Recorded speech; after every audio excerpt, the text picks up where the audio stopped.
The year was 1893, specifically the late hours of a November night that had already surrendered its cold grip.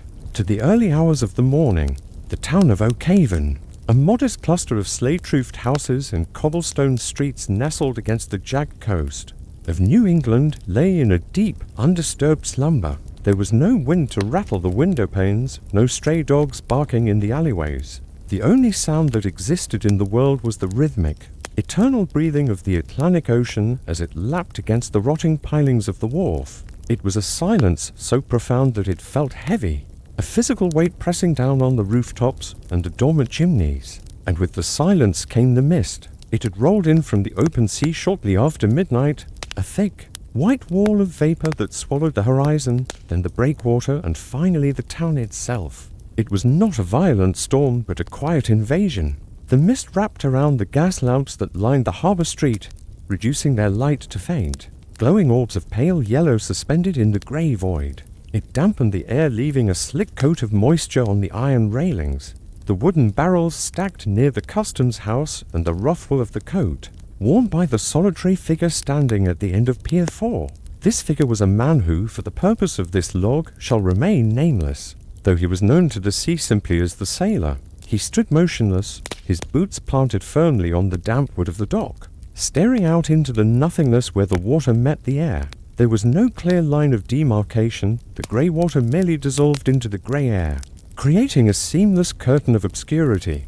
The ship, his vessel for a journey that had no promised return, bobbed gently beside him. She was a three-masted schooner, christened the Ethelgud, an old name for an old ship. She had seen better decades, her timber hull scarred by ice and sun, her brass fittings dulled by years of salt spray. In the heavy mist, she looked less like a machine of wood and canvas and more like a ghost, a skeletal structure waiting to be animated by the wind. The creaking of her mooring lines was a slow, mournful song, the friction of hemp against iron singing the same low note over and over again. As the tide shifted beneath her keel, the sailor took a deep breath, filling his lungs with the cold, heavy air. It tasted of brine, of wet wood, and of the peculiar, metallic scent of the fog itself. This was the scent of departure. It was a smell he had known a dozen times before, yet tonight it carried a different weight. There was an atmosphere of uncertainty that hung over the harbor, thicker than the fog. Usually, a departure was a flurry of activity, shouts of the boatswain, the clatter of crates, the farewells of families weeping on the dock. But tonight, there was none of that. This voyage was a secret thing, a departure undertaken in the hours when the rest of the world was vulnerable and asleep.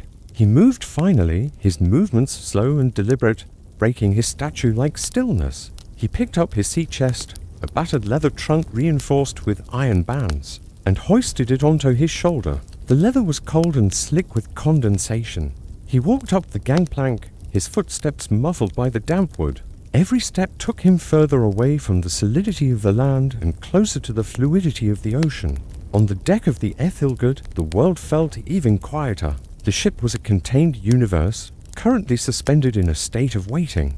The dew had settled heavily on the coiled ropes, turning the hemp dark and stiff. The canvas sails were furled tight against the yards, heavy with moisture, waiting for the command to unfurl and catch a wind that had not yet risen. There were other men on board, shadows moving in the periphery of the lantern light. They were a skeleton crew, handpicked for their discretion and their ability to endure long stretches of silence. They moved with the efficiency of sleepwalkers, performing the pre-departure rituals without speaking. A nod here, a gesture there, the tightening of a cleat, the checking of the compass housing, the lighting of the binnacle lamp, which cast a warm, soft glow on the brass compass card, the only point of certainty in a world that had lost its bearings. The sailor walked to the stern, placing his hand on the smooth, cold wood of the wheel. He looked back toward the town. Oakhaven was invisible now, erased by the fog. Only the faint, diffused glow of the street lamps on the shore offered any proof that civilization still existed. It was a strange sensation, to be tethered to the land by only a few thick ropes, yet to feel as though he were already drifting in a void. The uncertainty of the voyage gnawed at him, not with fear, but with a deep, melancholic curiosity. Where were they going? The charts in the captain's cabin were old, their edges curling, depicting coastlines that perhaps no longer existed or had never existed at all. Below deck, the ship smelled of coffee and kerosene, a comforting, domestic smell that clashed with the ethereal mystery outside. The ship's bell struck the hour 4 bells. 2 o'clock in the morning. The sound was bright and sharp, cutting through the muffled atmosphere for a brief second before being swallowed whole by the fog. It vibrated in the sailor's chest, a physical reminder of time passing. Cast off the bow line, a voice murmured. It was the captain, a man whose face was hidden beneath the brim of a dripping oilskin hat. His voice was low, hardly more than a whisper, yet it carried perfectly in the stillness. The order was executed with slow precision. The heavy loop of rope was lifted from the iron bollard on the dock. It splashed into the dark water for a moment before being hauled up, dripping and heavy, onto the deck. The connection to the bow was severed. The ship's nose began to drift imperceptibly away from the pier, caught by the outgoing tide. Cast off the stern, the captain whispered again. The second line fell away. Now, the Ethelgud was entirely untethered. She was a floating island independent of the continent. The gap between the hull and the dock widened an inch, a foot, a yard. The dark water churned silently in the gap, a swirling abyss of black ink. The departure was not marked by speed. There was no sudden surge of engines, for she had none. There was only the slow, graceful yield to the current. The harbour's tide was ebbing, pulling the water out toward the deep Atlantic, and the ship rode that invisible conveyor belt. The silhouette of the pier began to recede, fading back into the white curtain until it was nothing more than a smudge, and then nothing at all. The sailor watched the land vanish. He felt a strange detachment, as if the land were a dream he was waking up from, and the sea was the only reality. The uncertainty of the mission settled over the deck like a second layer of mist. They were leaving without a fanfare, without a destination stamped on a manifest, sailing into a white void that hid the horizon line. As they drifted further into the center of the harbor, the water became choppier. The gentle lap against the hull turned into a rhythmic slap. The ship began to roll, a slow, pendulum motion that would become their entire world for the foreseeable future. The rigging groaned a symphony of wood and rope stretching and settling. Ahead, somewhere in the grey soup, lay the harbor mouth and the open ocean beyond. The sailor knew it was there not by sight, but by sound. The mournful clang of the bell buoy drifted through the mist. Clang. Silence. Clanged silence. It was a lonely, desolate sound, the heartbeat of the harbor, warning sailors of the rocky shoals that guarded the exit. It sounded like a tolling bell for a funeral, or perhaps a welcome bell for a ghost. The ship drifted past the buoy, which loomed out of the fog like a rusty iron giant, leaning heavily to one side before vanishing astern. They were past the threshold now. The calm, protected waters of the harbor gave way to the long, rolling swells of the Atlantic. The ship bowed to the first true wave, dipping her nose and rising again with a graceful shudder. The captain gave the order to raise the jib and the foresail. The canvas, heavy with dew, was hauled up. It flapped lazily, searching for a breeze. There was just enough winder cold, damp breath from the north to fill the sails. The canvas snapped taut with a dull thwump, and the ship came alive. The passive drifting ended, the active voyage began. The water hissed along the hull as the ship gained way. The sailor stood at the rail, looking out into the impenetrable white. There were no stars to guide them, no coastline to reassure them. There was only the mist. It swirled around the masts, creating phantom shapes that danced in the rigging. It felt as though they were sailing not across water, but through the clouds themselves, suspended in a space where up and down had no meaning. The atmosphere of uncertainty was absolute. Usually, a sailor knows his heading. He knows that in 3 weeks, he will see the cliffs of Dover or the ponds of the Indies. But on this night, on this ship, the destination was as obscured as the bowsprit. They were sailing into the grey, into the silence, into the unknown. The cold seeped through the sailor's coat, settling into his bones. But it was not an unpleasant cold. It was a numbing sensation, one that quieted the mind. The worries of the land, the debts, the arguments, the noise of the city, the passage of political time, all of it seemed to dissolve in the salt air. Here, there was only the immediate reality, the wet deck, the creaking wood, the taste of salt, and the white wall ahead. He listened to the water rushing past the hull. It was a hypnotic sound, white noise that washed away thought. Schwash, shhh wash. It sounded like the earth itself was hushing them, telling them to sleep, to rest, to let go. The lantern on the stern was the last light of the human world, a tiny pinprick trying to hold back the immense weight of the ocean's darkness. The sailor watched the mist swirl in that yellow light, mesmerized by the chaotic patterns of the vapor. They were alone now. The town of Oakhaven was miles behind, a memory. The world had narrowed down to the length and breadth of the Ethelgerd. The uncertainty of the voyage ceased to be a source of anxiety and became a source of peace. If one does not know where they are going, one cannot be lost. They were simply being. As the first hour passed, the rhythm of the sea took over. The sailor's breathing synced with the roll of the ship.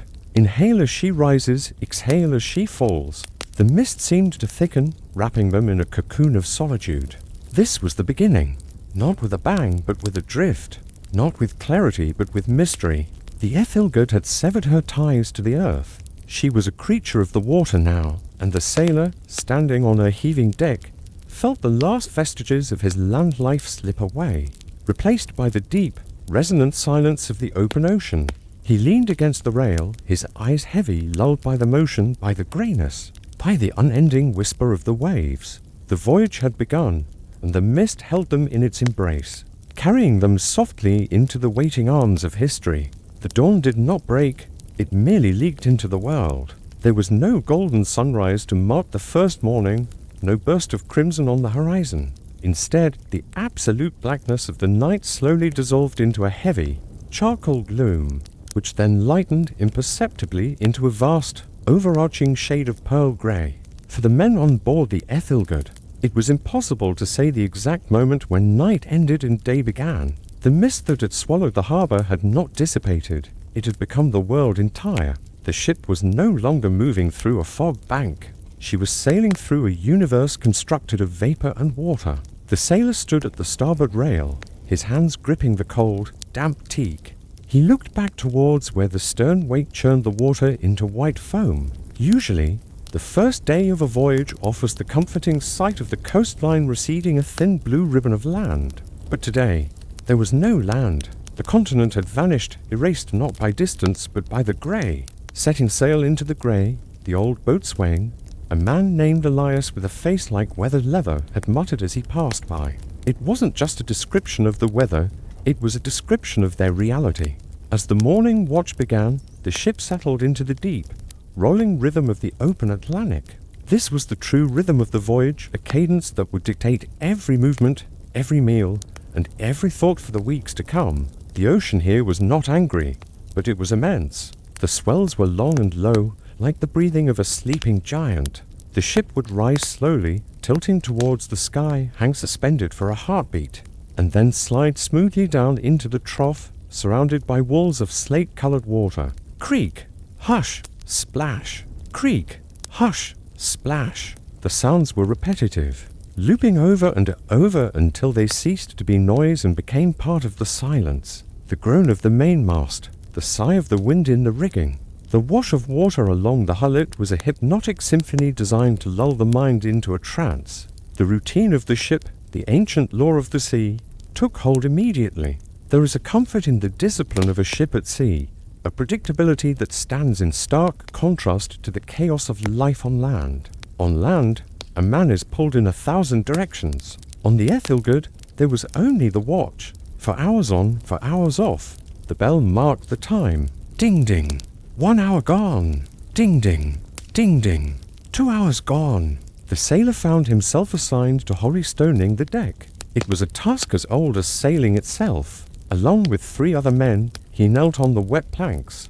They held heavy blocks of sandstone and scoured the wood. Sand and water were spread across the deck, and the stones were pushed back and forth. Scrub, pause, scrub, pause. The sound was dry and raspy, a rhythmic friction that vibrated through his knees and into his spine. It was mindless work, labor that required no thought, allowing the mind to detach and drift.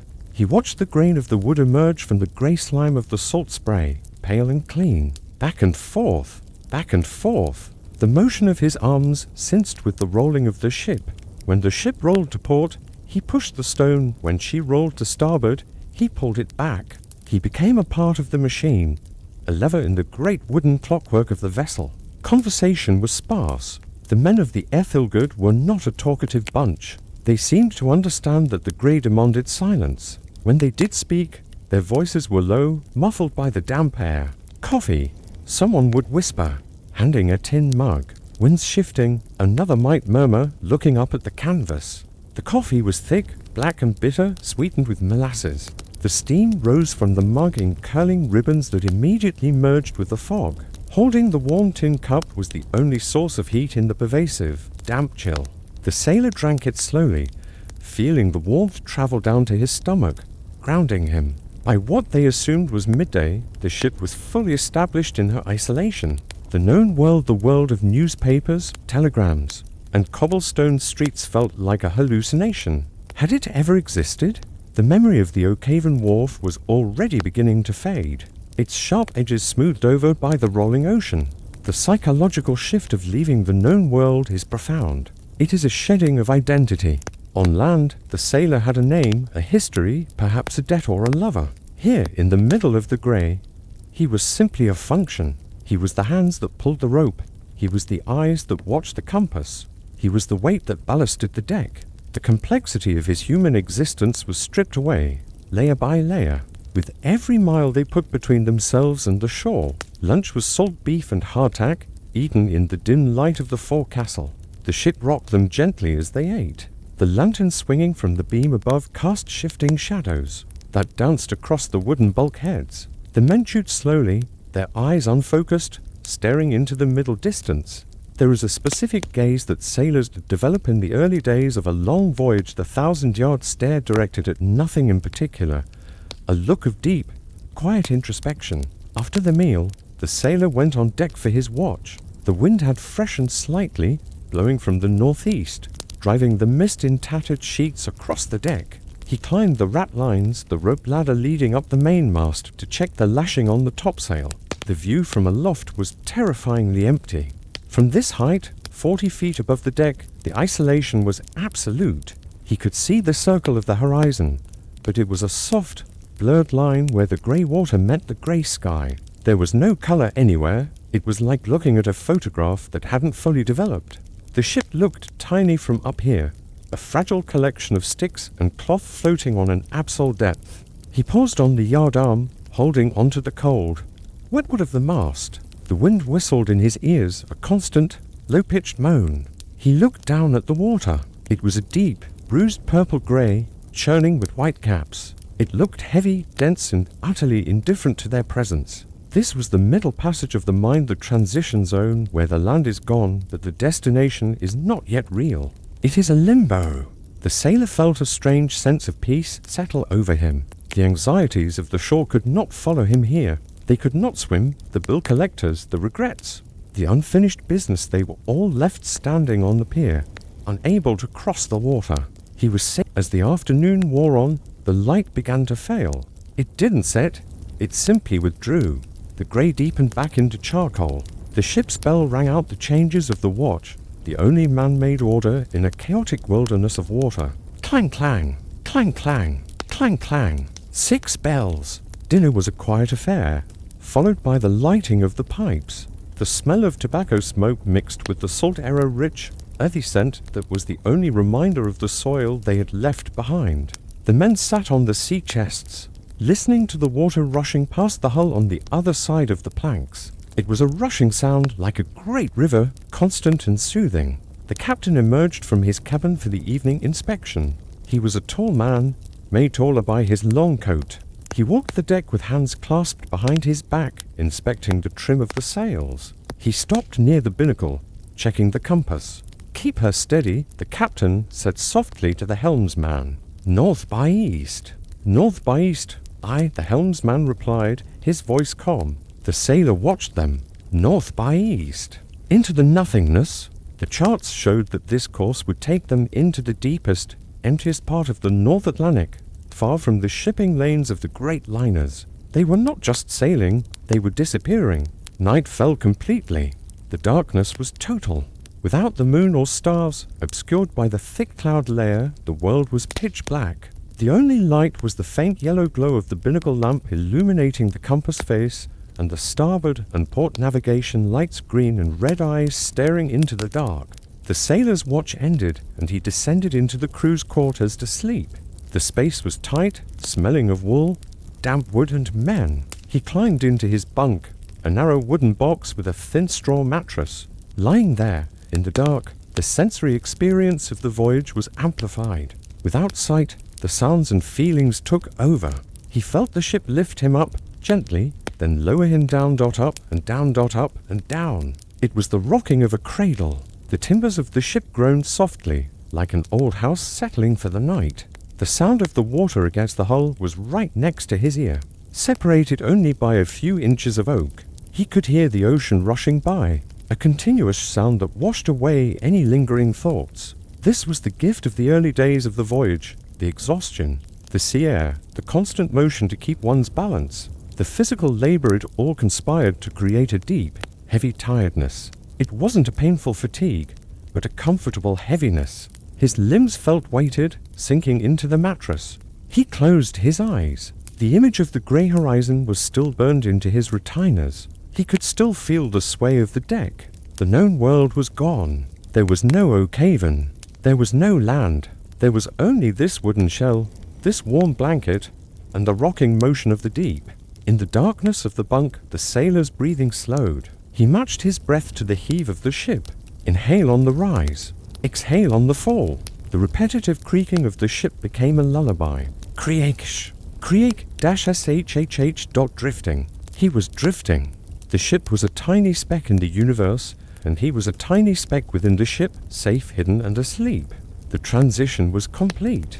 They had sailed into the grey, and the grey had welcomed them with a blanket of silence. The known world had been left behind, dissolved in the mist, and now there was only the voyage, stretching out endlessly into the peaceful, rocking dark. The sailor slept, a dreamless, heavy sleep, carried across the face of the deep by the unceasing currents of the Atlantic. Time on land is measured by the mechanical ticking of clocks, the passing of trains, and the rising and setting of the sun over fixed landmarks. At sea, however, time dissolves. It is replaced by rhythm. On the Ethelgud, days were not marked by hours, but by the eternal undulating cadence of the Atlantic Ocean.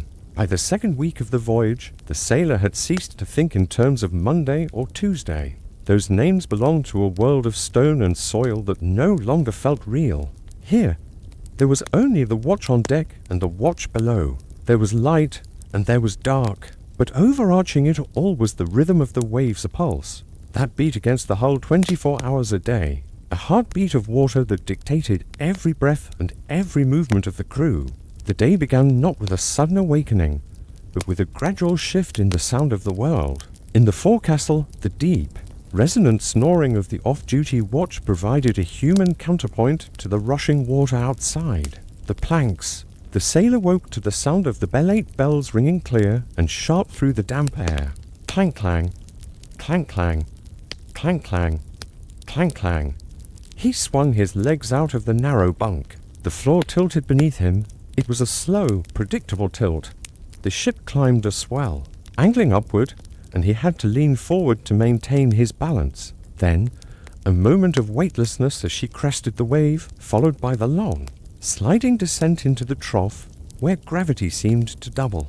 Pressing his boots firmly into the wood, his body knew this dance better than his mind did. He moved in sync with the timber, a pendulum of flesh and bone swinging inside the wooden belly of the ship. Breakfast was a ritual of simplicity. The galley, a small, soot-stained room near the midships, smelled permanently of burning coal, coffee, and wet wool. The cook, a silent man with flour-dusted arms, ladled out oatmeal that had the consistency of mortar, steaming and thick. The sailor took his tin bowl and sat on a bench bolted to the floor. Eating at sea is a rhythmic activity. You lift the spoon when the ship is steady. You pause when she rolls. You chew in time with the creaking of the bulkheads. Around him, other men ate in similar silence. The social barriers had eroded, replaced by a communal quiet. There was no need to speak because everyone was experiencing the exact same reality. They were all contained within the same wooden shell, rocked by the same ocean. On deck, the world opened up into an infinity of blue. The mist of the early days had burned off, replaced by a clarity that was almost painful to the eyes. The sky was a vast, inverted bowl of azure meeting the darker, indigo bowl of the ocean at a horizon line so sharp it looked like it had been drawn with a razor. The sailor's task for the morning watch was mending the sail. A section of the jib had frayed, the canvas worn thin by the constant friction of the wind. He sat cross-legged on the warm deck, the heavy white cloth spread out over his knees. In his hand, he held a sailmaker's Palmer leather strap with a metal indentation to push the heavy needle. Push, pull, dash, dash, tighten, dot, push, pull, tighten. The work was repetitive, monotonous, and deeply soothing. He pushed the needle through the stiff canvas, the metal thimble clicking softly against the steel eye of the needle. He pulled the waxed thread through, the friction making a low ZZZZZT sound. Then he pulled it tight, locking the stitch. As he worked, his eyes drifted to the water. This was the true occupation of the sailor, watching the waves. To someone from the land, the ocean looks the same everywhere. But to the sailor, every wave was unique, yet part of a seamless whole. He watched a swell form 100 yards off the starboard beam. It began as a mere hump in the water, a gathering of energy deep below the surface. It rose, smooth and glassy, reflecting the sunlight like a moving mirror. As it approached the ship, it grew taller, its face deepening. The color shifted from deep blue to a translucent emerald green near its peak. Then, gravity took hold. The crest began to curl, a lace of white foam appearing at the very top. It collapsed with a rushing hiss, sliding under the hull of the Ethelgud, lifting the entire ship effortlessly before rolling away to the port side, diminishing back into the blue. It was hypnotic. One wave followed another, an endless procession of liquid hills marching across the globe. There was no beginning to them and no end. They had been moving like this for millions of years before the ship arrived, and they would continue for millions of years after she was gone. The realization made the sailor feel incredibly small, but also incredibly light. His problems, his history, his very ego seemed to dissolve into the vast, churning machinery of the ocean. The sounds of the ship were the only language spoken in this vastness. The rigging hummed in the wind a low, vibrational note that changed pitch with the strength of the breeze. The canvas sails, filled tight with air, acted like giant drums, catching the sound of the wind and amplifying it into a soft roar. Every wooden joint, every spar, every plank contributed its own squeak or groan to the chorus. It was a song of tension and release, over and over again. Midday brought the sun directly overhead. It beat down on the deck, warming the tar between the planks until it smelled rich and acrid. The heat was a physical weight, pressing down on the shoulders of the crew. The pace of work slowed. The ocean seemed to grow lazier, the swells spacing out, becoming longer and slower. The captain appeared with his sextant to shoot the sun. It was a moment of high ceremony. He stood legs apart, bracing against the roll, bringing the instrument to his eye. He was capturing a star, the sun, and bringing it down to the horizon to find their place in this trackless waste. To the crew, it was magic. To the captain, it was geometry. But to the sailor watching from his spot on the deck, it was just another part of the rhythm. The sun rose, the sun was measured, the sun set. After the noon meal of salted beef and hard biscuits, the ship entered the doldrums of the afternoon. The wind often dropped during these hours, leaving the sails to flap idly against the masts. Flap, thud, flap, thud.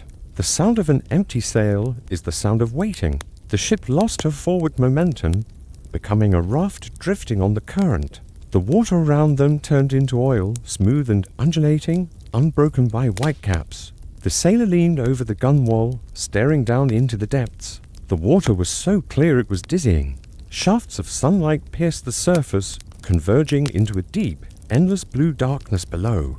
He watched motes of plankton dancing in the light, tiny galaxies of life suspended in the void.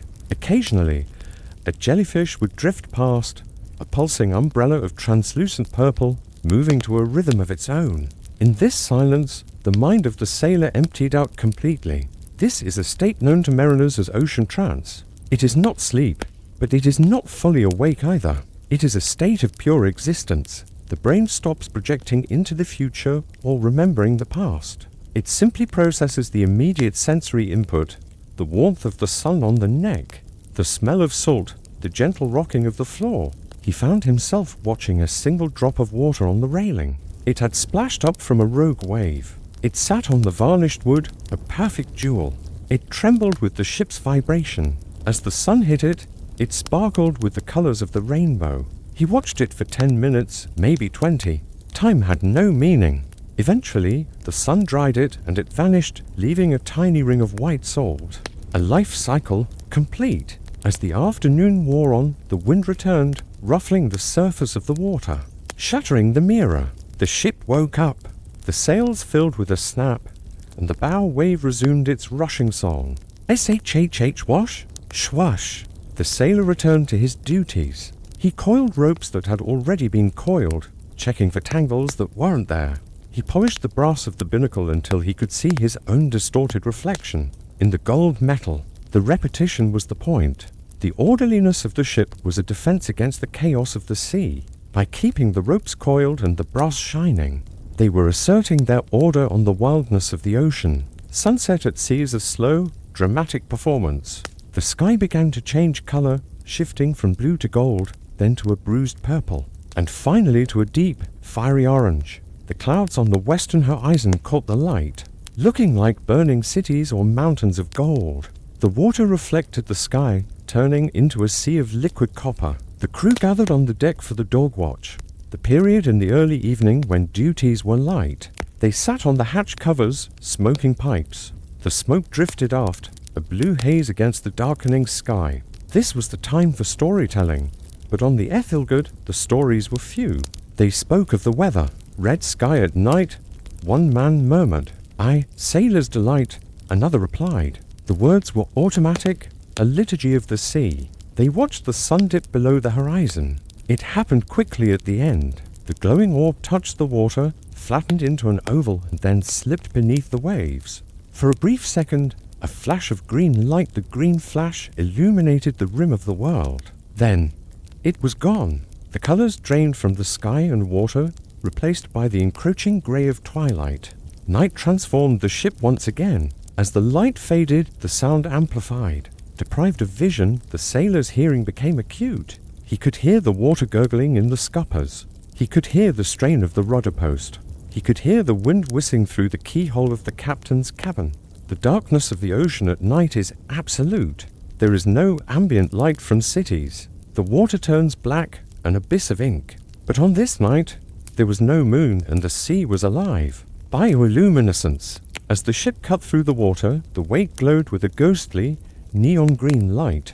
Millions of tiny organisms, disturbed by the ship's passage, flashed in the dark. It looked as though the ship were sailing through a river of liquid fire. The sailor stood at the stern, mesmerized. He watched the glowing trail stretch out behind them, a luminous road marking their path back to a world that no longer mattered. Occasionally, a larger flash would appear deep in the water, a fish or perhaps a dolphin, darting through the glowing plankton like a torpedo of light.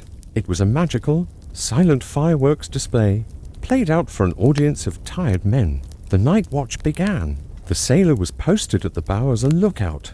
His job was to stare into the dark, watching for the silhouette of another ship or the white break of water against an iceberg. But there was nothing. Just the dark sky meeting the dark water. Standing there, wrapped in his heavy wool coat, the rhythmic rocking of the ship became a sedative. Pitch and roll, dot pitch and roll. It was the same motion as a mother rocking a child. It triggered a primal memory of safety and sleep. His eyelids grew heavy. The cold wind on his face felt like a cool hand soothing a fever. The sound of the bow cutting the water was a constant white noise, drowning out the inner monologue of his mind. He was not bored.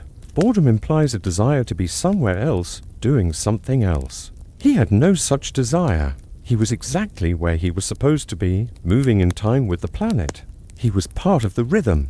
When his watch ended, he descended the ladder into the warm, stuffy darkness of the crew's quarters. The air was thick with the smell of sleeping men. He didn't even undress, just kicked off his boots and collapsed into his bunk. He was asleep before his head hit the pillow, rocked by the endless motion of the sea. Ready to wake and do it, the transition to sleep was instantaneous. The ship rocked him. The ocean hummed to him. The boundary between the waking world and the dream world was thin here. In his dreams, he was still on the ship. He was still sailing. There was no escape from the rhythm, nor did he want one. He slept deeply, a dreamless slumber fueled by fresh air and physical labor. Outside, just a few inches from his head, the Atlantic Ocean continued its eternal, rhythmic breathing, carrying the small wooden ship and its sleeping cargo further, and further across the face of the deep into the heart of the night, and towards the endless horizon of the next day. The sun does not merely set on the Atlantic, it abandons the world. When the last bruised purple streak of twilight finally fades from the western horizon, the very definition of the universe changes. During the day, the world is horizontal, flat, endless disk of water stretching out to a sharp, definite line. But at night, the world becomes vertical. The ocean, so dominant only hours before, retreats into an invisible, heaving darkness, and the sky descends to claim the ship. For the sailor, the night watch was the true voyage. It was during these hours, standing alone at the helm or leaning against the salt-crusted rail, that the isolation of his existence became absolute. But this was not a lonely isolation, it was a communion with the infinite. The transition began around the second hour after sunset. At first, the sky was a deep, velvet blue, impenetrable and heavy. Then, one by one, the lights were turned on.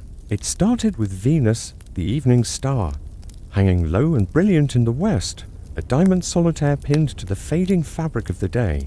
It was so bright it cast a faint, silvery path across the black waves. Then came Sirius, the dog star, burning with a fierce, cold blue-white intensity in the south. Then Vega, then Betelgeuse, and then, as the sailor's eyes adjusted to the true darker darkness that city dwellers could never truly know, the curtain was lifted entirely. The dome of the sky exploded into light. It wasn't a scattering of stars, it was a deluge. There were not thousands, but millions, a dusting of crushed diamonds spilled across a table of black obsidian. They were so dense that the familiar constellations, the shapes he had learned as a boy in school books, were almost lost in the background noise of the galaxy.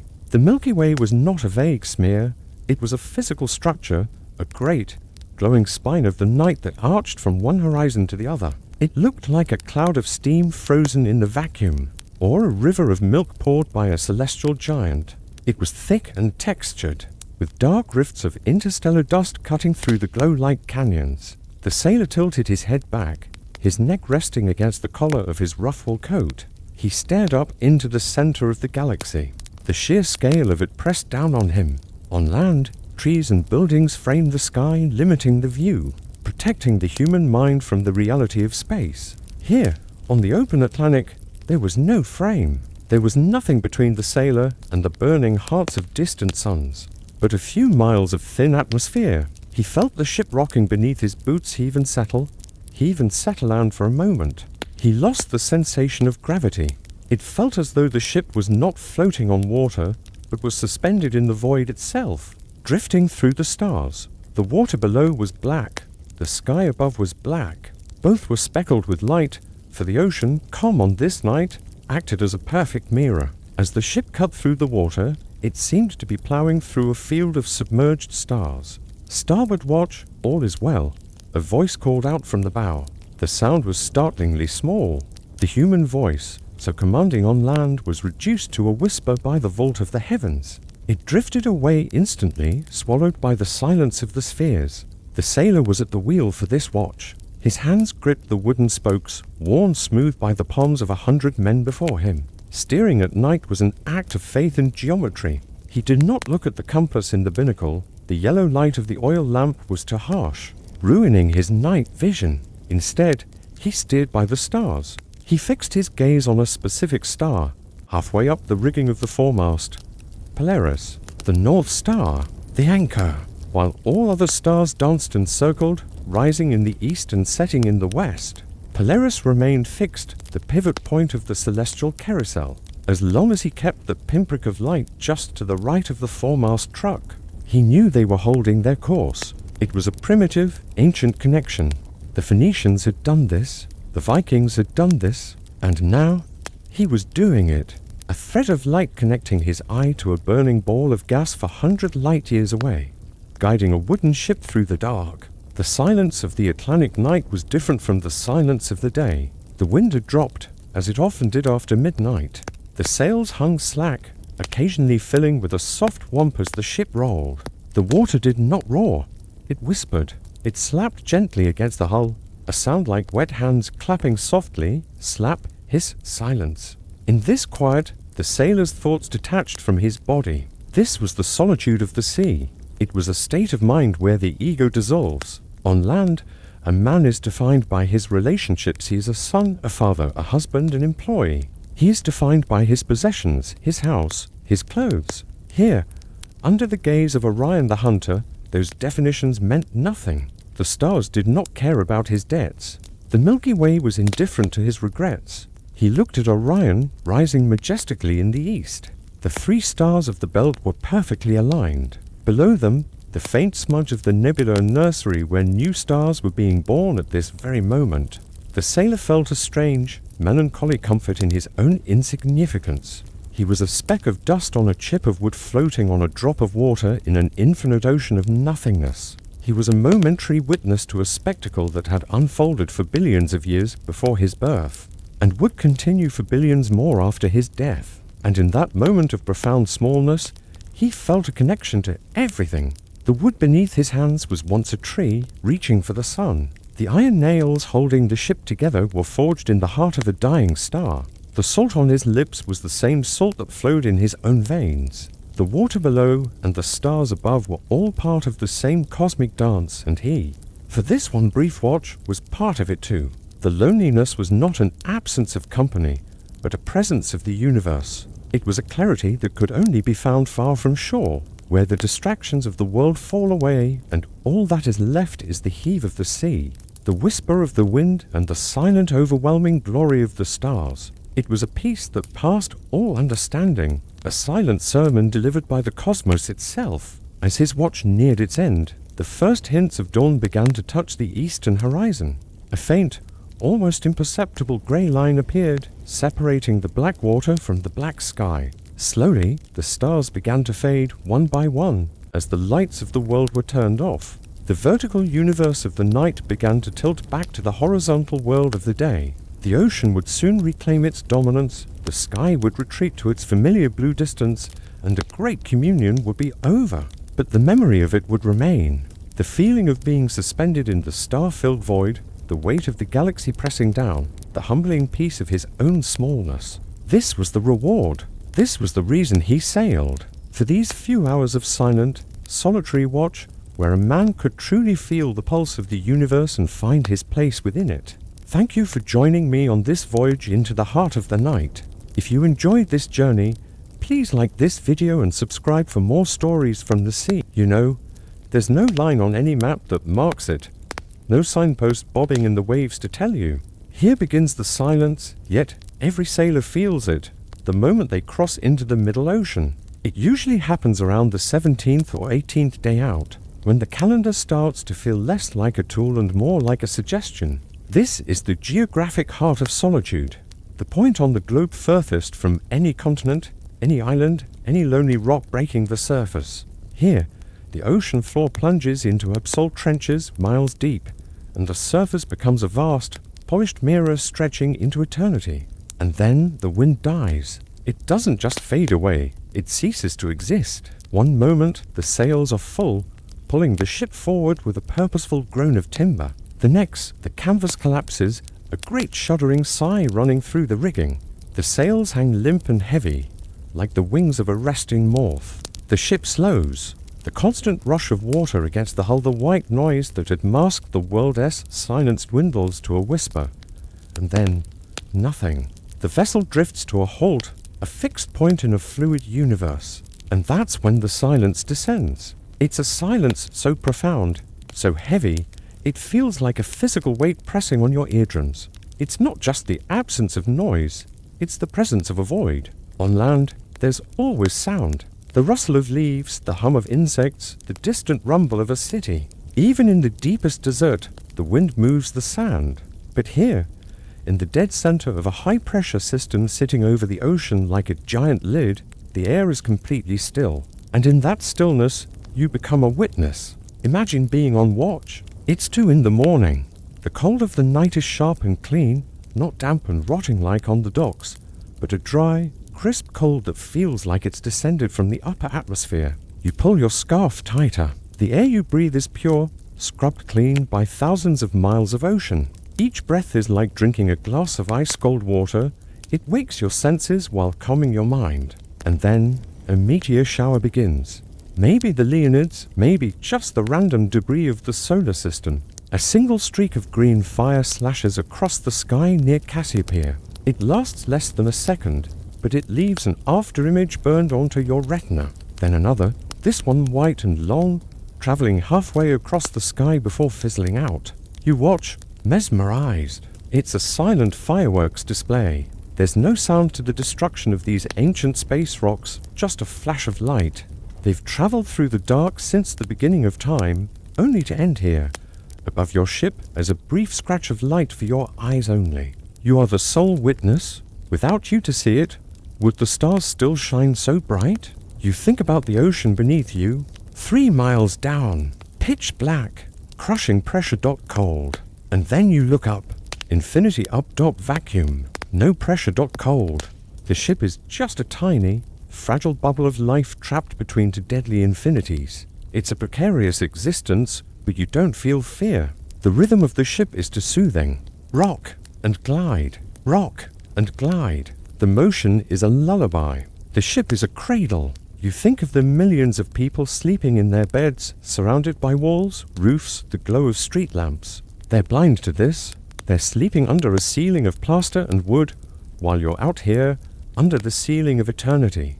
You almost feel a little pity for them. They have safety, but you have the view. This profound isolation brings a strange clarity.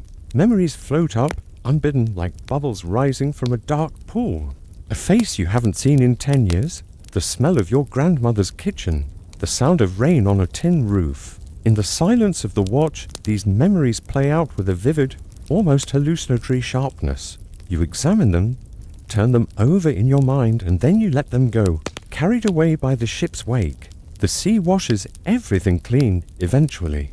Relief! A voice whispers. You startle. You hadn't heard the other man approach. It's Thomas, the young lad from Boston, rubbing sleep from his eyes, coming to take the wheel. Course is north by east, you say.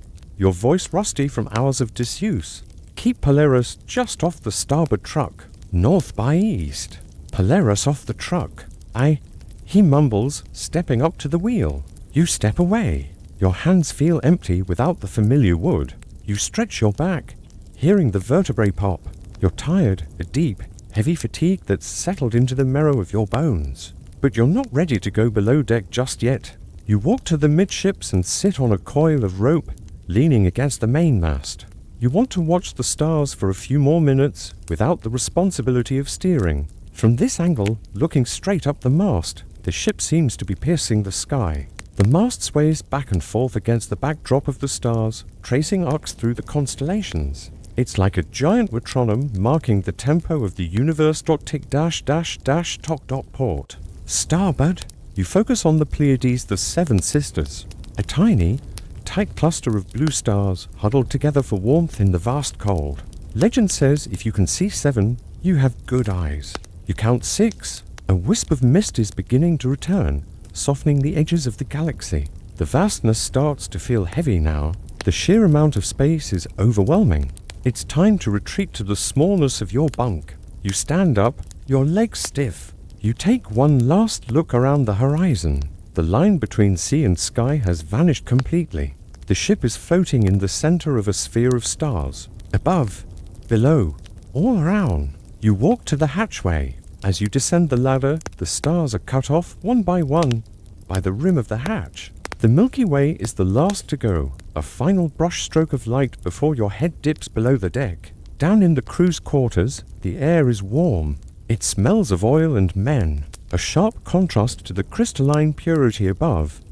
But it's human. It's safe. You find your bunk, pull the wool blanket to your chin and close your eyes. But the image remains. You can still see the stars burning on the back of your eyelids. You can feel the vast, empty space hovering just a few feet above your head, separated only by thin wooden planks. The ship rocks you down into the trough, up to the crest. You're a microscopic traveler in a macroscopic mystery. The isolation isn't a prison, it's a sanctuary. No one can reach you here, no voice can call you back. You are alone with the stars, and in that aloneness, you find a profound, silent peace. The stars watch over the ship as it sails on, a dark speck moving through the cathedral of the night.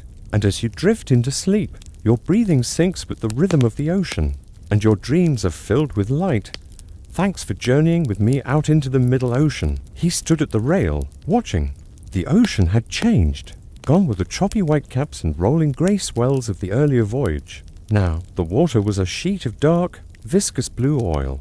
It undulated slowly, a gentle heaving that didn't break the surface, looking less like water and more like molten glass, rising and falling with the deep breath of the planet.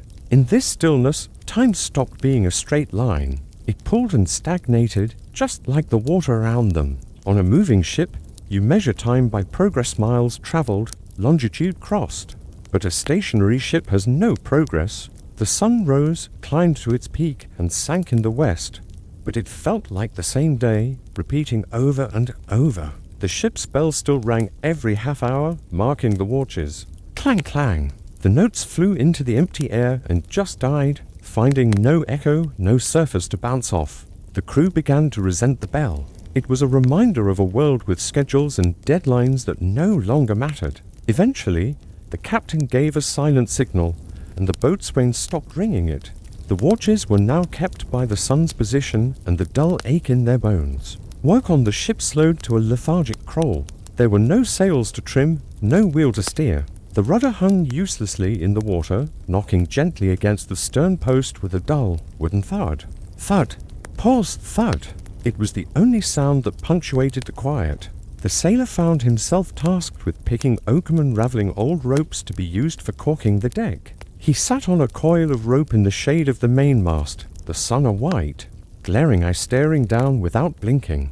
The heat shimmered off the deck, distorting the air. He pulled at the tarred fibers of the rope, his fingers moving automatically. His mind, untethered from the demands of sailing, began to drift. In the middle ocean, the boundary between thought and dream dissolves. He would stare at a knot in the wood of the deck for an hour, seeing in its swelling grain the faces of people he once knew, or landscapes he had never visited. The isolation was vertical as well as horizontal.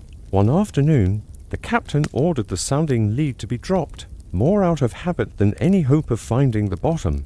The sailor watched as the heavy lead weight, coated with tallow, was lowered over the side. The line ran out. 10 fathoms, 20.50. 100. The coil grew smaller, the line disappearing into the indigo darkness. They tied on another spool of line. Down it went. Still nothing. The lead hung suspended in the abyss, miles above the floor of the world. When they hauled it back up a labor that took hours in the baking sun, the tallow was clean. No sand, no mud, just the cold kiss of the deep. It made the sailor realize how fragile their existence was. They were floating on a thin skin of wood over a chasm that could swallow mountains. Yet, the terror of the deep was muted by the lethargy of the calm. It was too hot to be afraid. It was too quiet to panic. The water around the ship, undisturbed by wind, became a lens. Looking over the side was like looking into a solid block of blue crystal. The clarity was disorienting. He could see barnacles growing on the rudder hinges deep below. He could see the flash of a fish swimming fathoms down, a silver dart in the gloom. Sometimes, things drifted past that belonged to another world. A wooden crate, bleached white by the sun, bobbing silently. A tangle of seaweed, looking like the hair of a drowned giant. These objects approached slowly, lingered alongside the ship for hours, and then drifted away just as slowly, carried by deep, invisible currents. The crew spoke in whispers. To raise one's voice in this cathedral of silence felt like a blasphemy. Hot today, a man would breathe. Aye. Still, another would reply. Words seemed heavy, requiring too much effort to push through the thick air. As the days turned into a week, the calenture began to set in the fever of the sea. It wasn't a sickness of the body, but of the mind. The sailor would look out at the flat, green-blue horizon, and for a split second, he wouldn't see water. He would see a meadow. The gentle swell looked like wind blowing through tall grass. He felt a sudden, irrational urge to step off the rail and walk across the fields home, and had to grip the wood until his knuckles turned white to anchor himself to reality. The silence amplified the ship's own noises. The groaning of the timbers sounded like the voice of a living thing. The ship was complaining. She was built to cut the water, not to wallow in it. The sails, hanging loose, chafed against the masts with a soft shhh sound like fabric breathing. Nights in the middle ocean were the most surreal. Without wind, the stars were steady, unblinking points of light. The reflection on the black water was perfect. The ship appeared to be suspended inside a sphere of stars. Looking down over the rail was the same as looking up.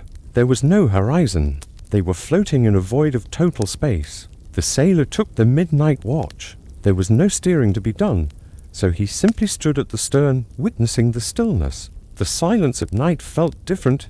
It was expectant, as if the ocean were holding its breath. He heard a splash in the distance, a clean, sharp sound that traveled for miles. A whale. A falling star. He strained his eyes, but the dark yielded nothing. Just ripples spreading out, invisible, touching the hull minutes later with a soft lap. One night, the phosphorescence returned. In the calm water, it bloomed. Great clouds of glowing green light would slowly erupt from the depths, expanding like silent explosions, then fading back into the black. It was the ocean dreaming, manifesting its own light. The sailor felt a strange detachment from his own body. His hands, resting on the rail, looked like foreign objects. His memories of land, the noise of a tavern, the rattle of carriage wheels seemed like stories he had read in a book. The only reality was this: the blue disk of the day, the black sphere of the night, and the silence that bound them together. He began to lose the concept of waiting. Waiting implies an expectation of an end, but in the middle ocean, the end seemed impossible. This state felt eternal.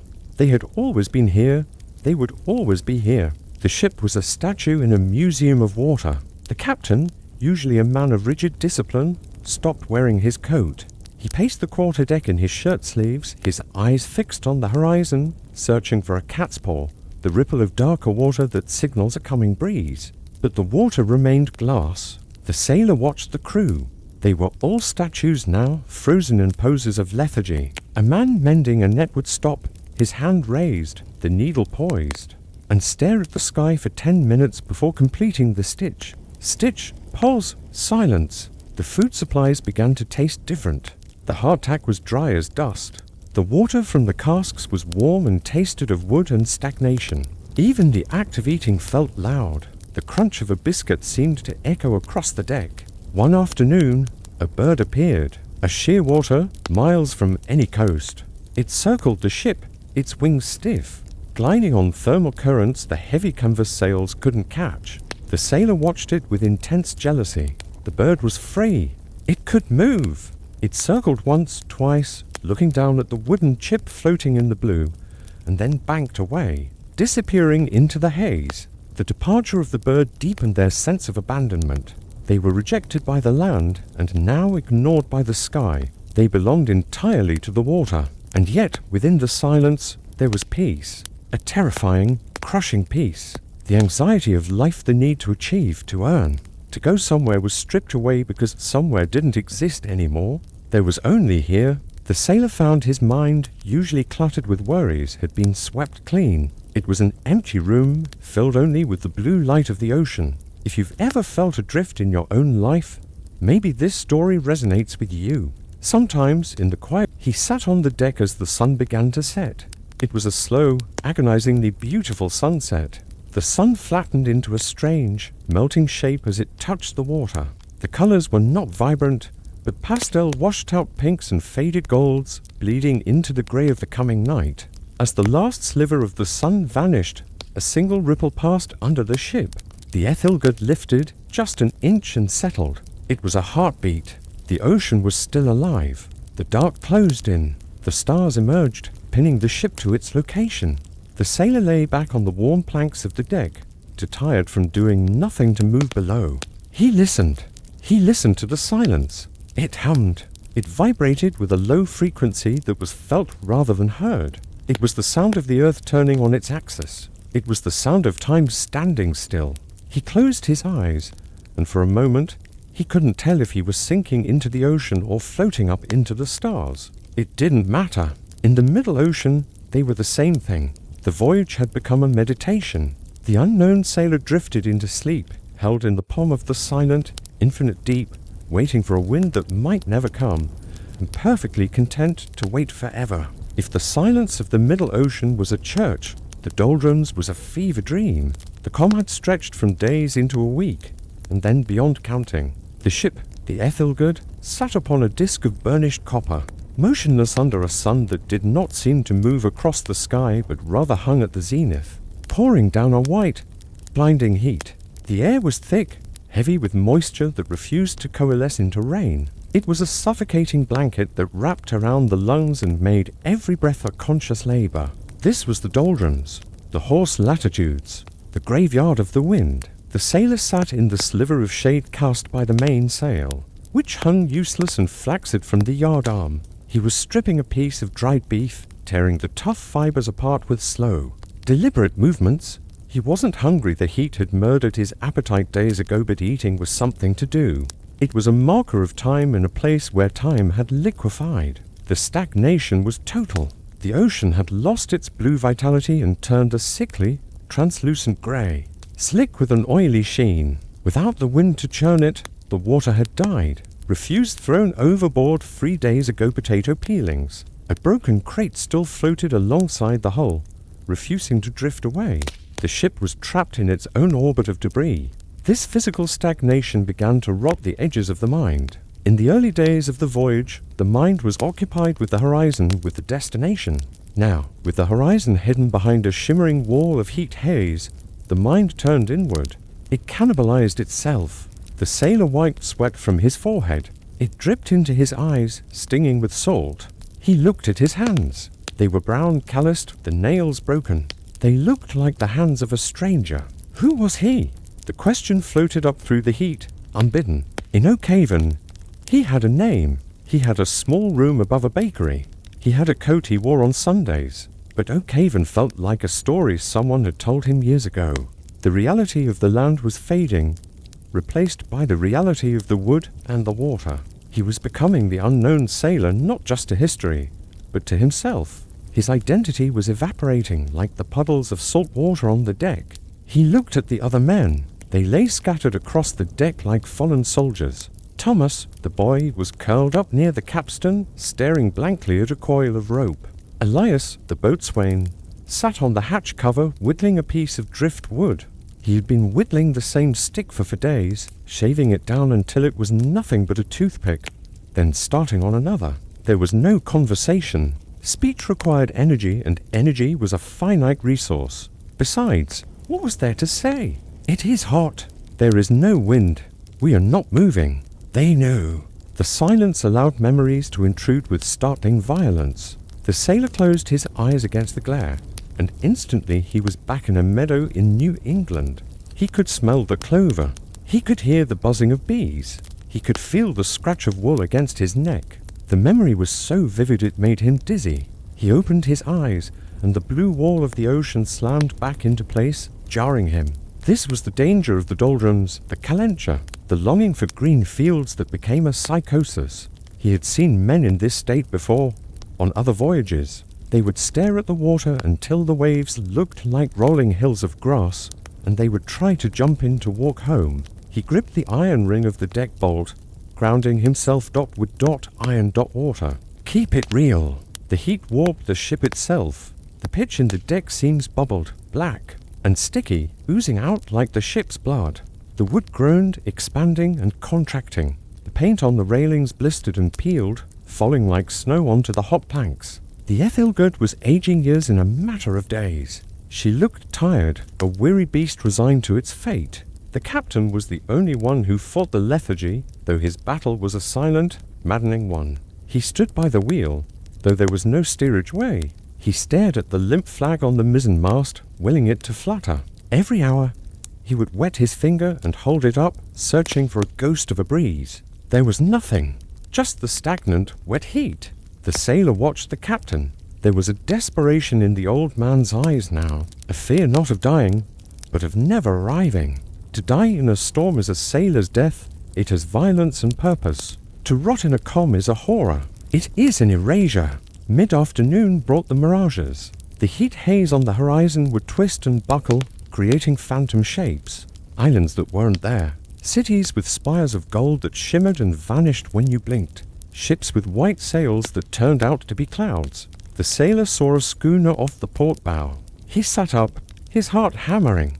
He shaded his eyes. It was perfect, 3 masts, full sails, cutting through the water. He opened his mouth to shout, "Sail ho!" But the words died in his throat. As he watched, the ship elongated, stretched vertically like taffy, and then dissolved into the grey sky. It was a trick of the light and the desperate brain. He sank back down. The disappointment was a physical blow. It left him heavier than before. He began to examine his own mind, treating it like a piece of machinery that was malfunctioning. Why was he here? What drove a man to leave the solid earth and float on a plank over an abyss? He realized he was running away, not from the law or a woman or a debt, but from the crushing predictability of life on shore. He had wanted the unknown. Well, he had found it. The unknown was not a place. It was a void. It was this white, hot emptiness where the soul was laid bare. He thought of his childhood. He remembered a pond near his house. He used to float paper boats on it. They would drift to the center and stop, waterlogged, slowly sinking. The water ration was distributed at sundown. It was the high point of the day. The water in the cask was warm, tasting of oak tannins and algae, but it was wet. I held the tin cup with trembling hands. I took a sip, letting the liquid roll over my swollen tongue. I swallowed. I could feel the water traveling down my throat, into my stomach, a cool snake moving through my overheated body. I drank it slowly, making it last. As the sun began to set, the world transformed. The brutal white glare softened into a bruised palette of purples and oranges. The heat did not lift, but the light became merciful. Night in the doldrums was a different kind of psychological test. The darkness was absolute, but the water was alive. The bioluminescence was intense in the stagnant water. Every movement of the ship, the slight roll caused by a distant, unseen swell, sent ripples of neon green fire spreading out from the hull. I lay on the deck, looking up. The stars were reflected perfectly in the black mirror of the ocean. It was impossible to tell where the sky ended and the sea began. The ship was suspended in a sphere of stars. It felt as though we had fallen off the earth and were drifting through deep space, in the dark. The silence was louder. I could hear the blood rushing in my own ears. Whoosh! Whoosh! It sounded like the ocean used to sound. I started to whisper to myself just to hear a voice. My name is... I paused. My name is John. No, that wasn't right. My name is William. Was it? I recited the names of the parts of the ship.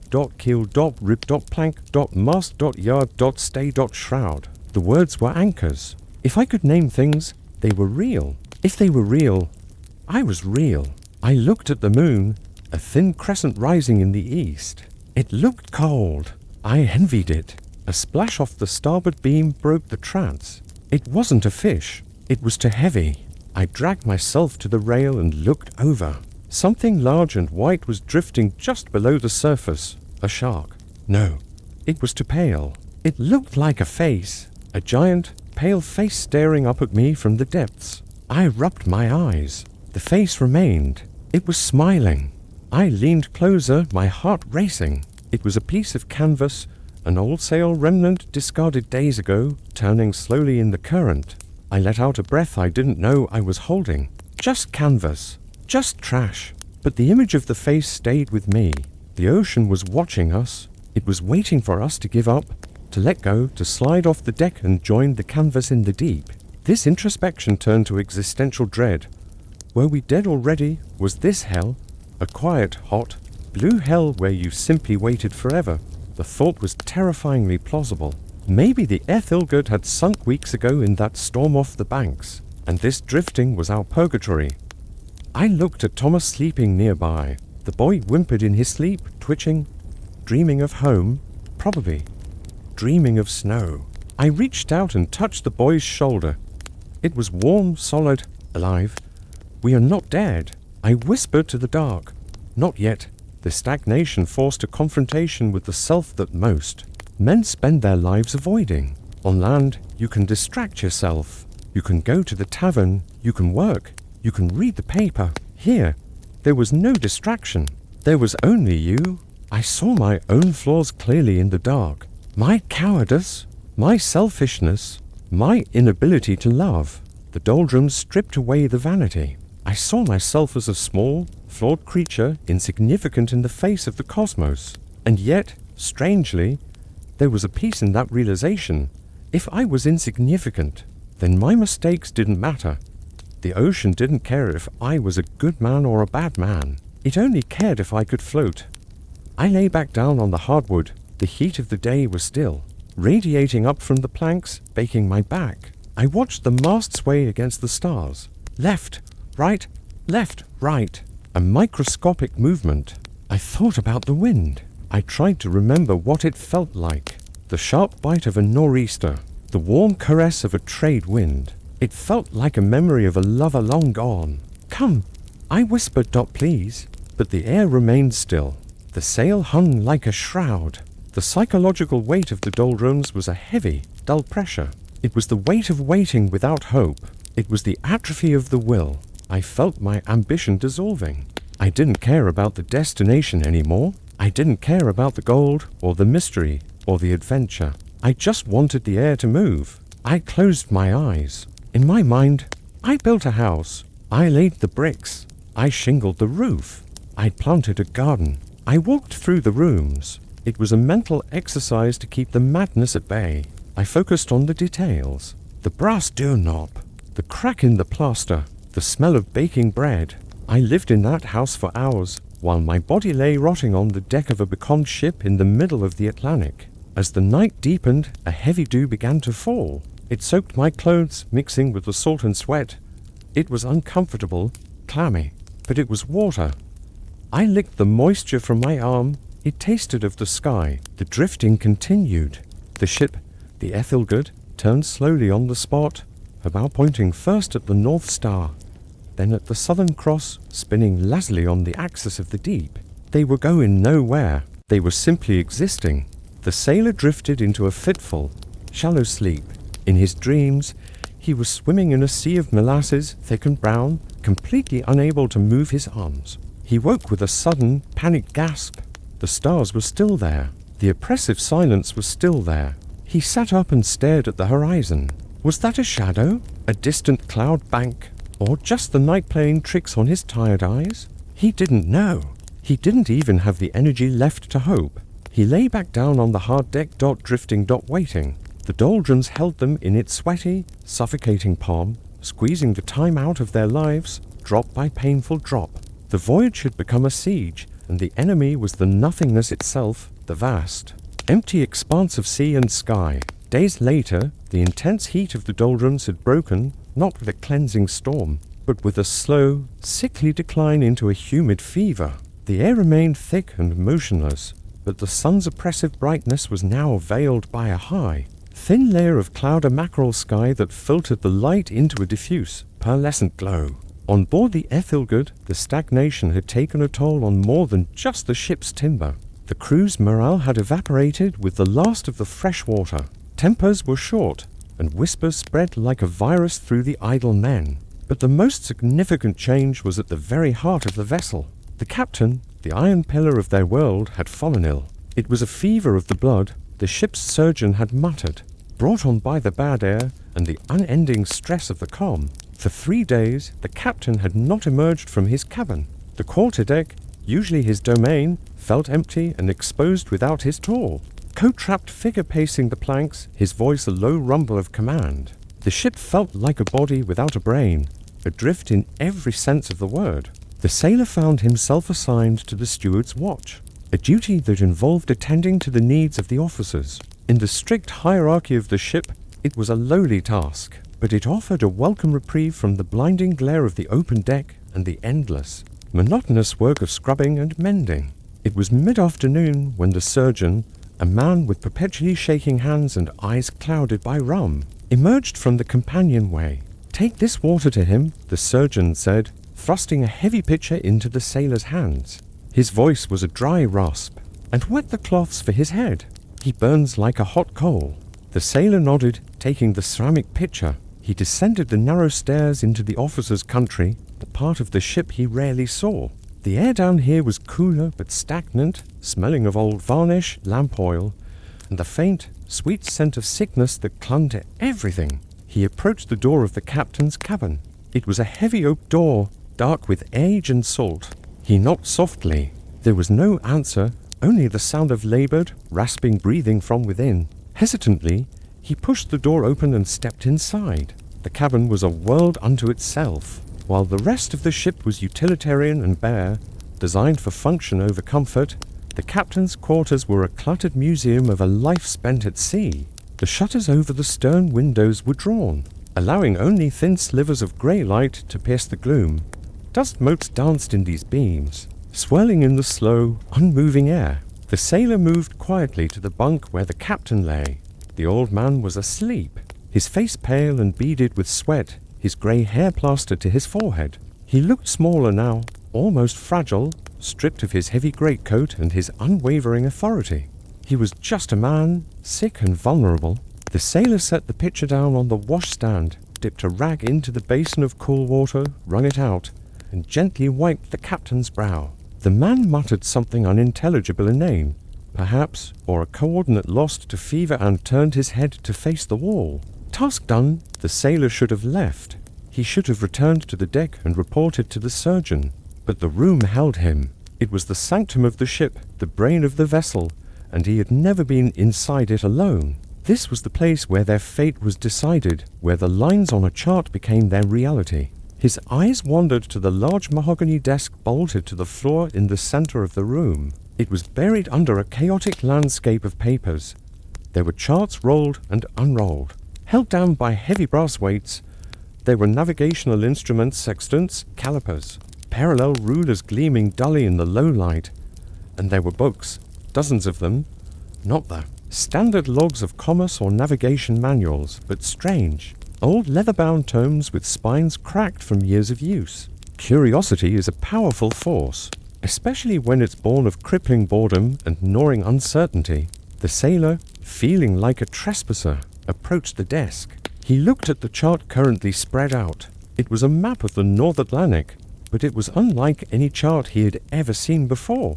The familiar coastlines of America and Europe were there, but the vast ocean in between was marked with strange annotations in faded red ink. Spirals, arrows, and cryptic question marks littered the empty blue spaces where there should have been nothing but depth soundings. There were notes scrawled in a cramped, urgent hand. Words he couldn't quite decipher in the dim light.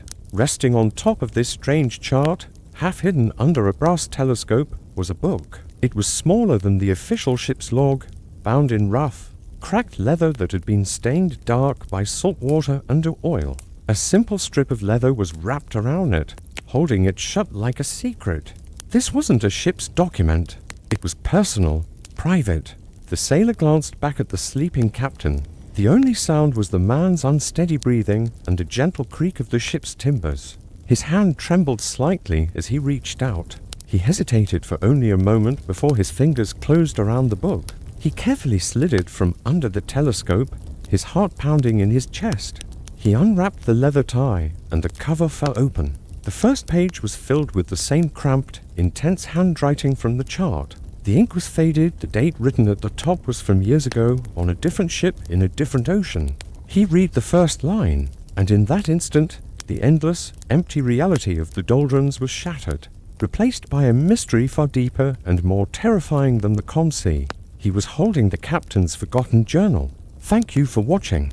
If you enjoyed this story, please like this video and subscribe to the channel for more tales from the high seas. The captain was asleep. His breath was a slow, steady rhythm, in, out. The sailor looked at the still figure, then his eyes drifted to the desk. Under the brass telescope, a leather-bound book lay waiting. He reached out, his fingers tracing the worn cover. It felt heavy, dense with paper and secrets. He carefully unwound the leather strap. The cover fell open, revealing the title page in sharp, jagged handwriting. The Private Journal of Captain Elias Thorne, 1893. This wasn't the official log. That was the first mate's duty, a dry record of wind speed, knots travelled, and supplies used. This was the mind of the man who held their lives in his hands. The sailor turned to the first page, the script difficult to read. The writing of a man on a moving ship. November 4th. We depart tonight. The mist is our ally. The harbour master asks for a destination. I told him Liverpool. A lie. We sail for the blank space on the map. The crew suspects nothing. They think this is a simple cargo run. Poor souls. They do not know they are the cargo. A chill ran down the sailor's spine. A cold that had nothing to do with the night air. He turned the page, skipping ahead, his eyes scanning the feverish scroll. November 12th. We have entered the grey. The transition is complete. The men are settling into the rhythm of the sea. Good. The mind must be emptied before it can be filled. I see the doubt in their eyes, the confusion. They search the horizon for land. They do not understand that we are not looking for a place on a map, but a place in time. The sailor's heart hammered against his ribs. He glanced at the door, half expecting the first mate to burst in. But the ship was silent, held in the deep slumber of the open ocean. He turned more pages, drawn deeper into the captain's obsession. November 20th. The stars are aligning. The constellation of the Hunter is higher than it should be. The compass deviation is for degrees west. We are getting close. The ancient text spoke of an anomaly, a thinning of the veil between the sea and the sky. I can feel it. The silence is coming. The text grew more erratic as the dates progressed. In the margins, strange sketches appeared, geometric shapes, constellations that didn't exist, and a drawing of an island that looked like a single jack-tooth rising from the waves. December 1st.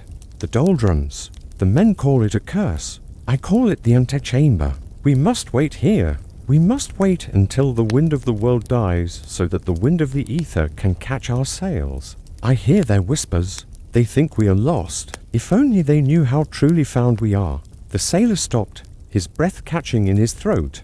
He looked at the ship's chart spread across the desk. He traced the red line marking their course. It didn't follow the trade routes. It didn't point toward any known port. It spiraled inward into the vast, empty center of the Atlantic, toward a single, heavy black dot labeled Point 0.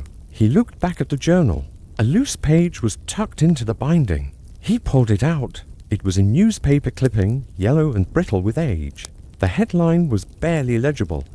The myth of the vanishing island, sailors report strange lands in mid-ocean. And in that moment, the terrifying truth of their voyage crashed over him. They were not traders. They were not explorers. They were ghost hunters, chasing a phantom island that sailors only whispered about in the darkest corners of taverns. The captain was chasing a legend. He found the most recent entry, dated just 2 days ago. The fever is upon me. My body fights the transition. But I have seen it. In my delirium, I saw the coastline. It is not rock. It is glass. It is silence given form. If I fall, the ship must continue. The current is taking us there. The drift is our propulsion. We must not raise the sails, even if the wind returns. We must drift into the eye. The sailor slowly closed the book. His hands were trembling.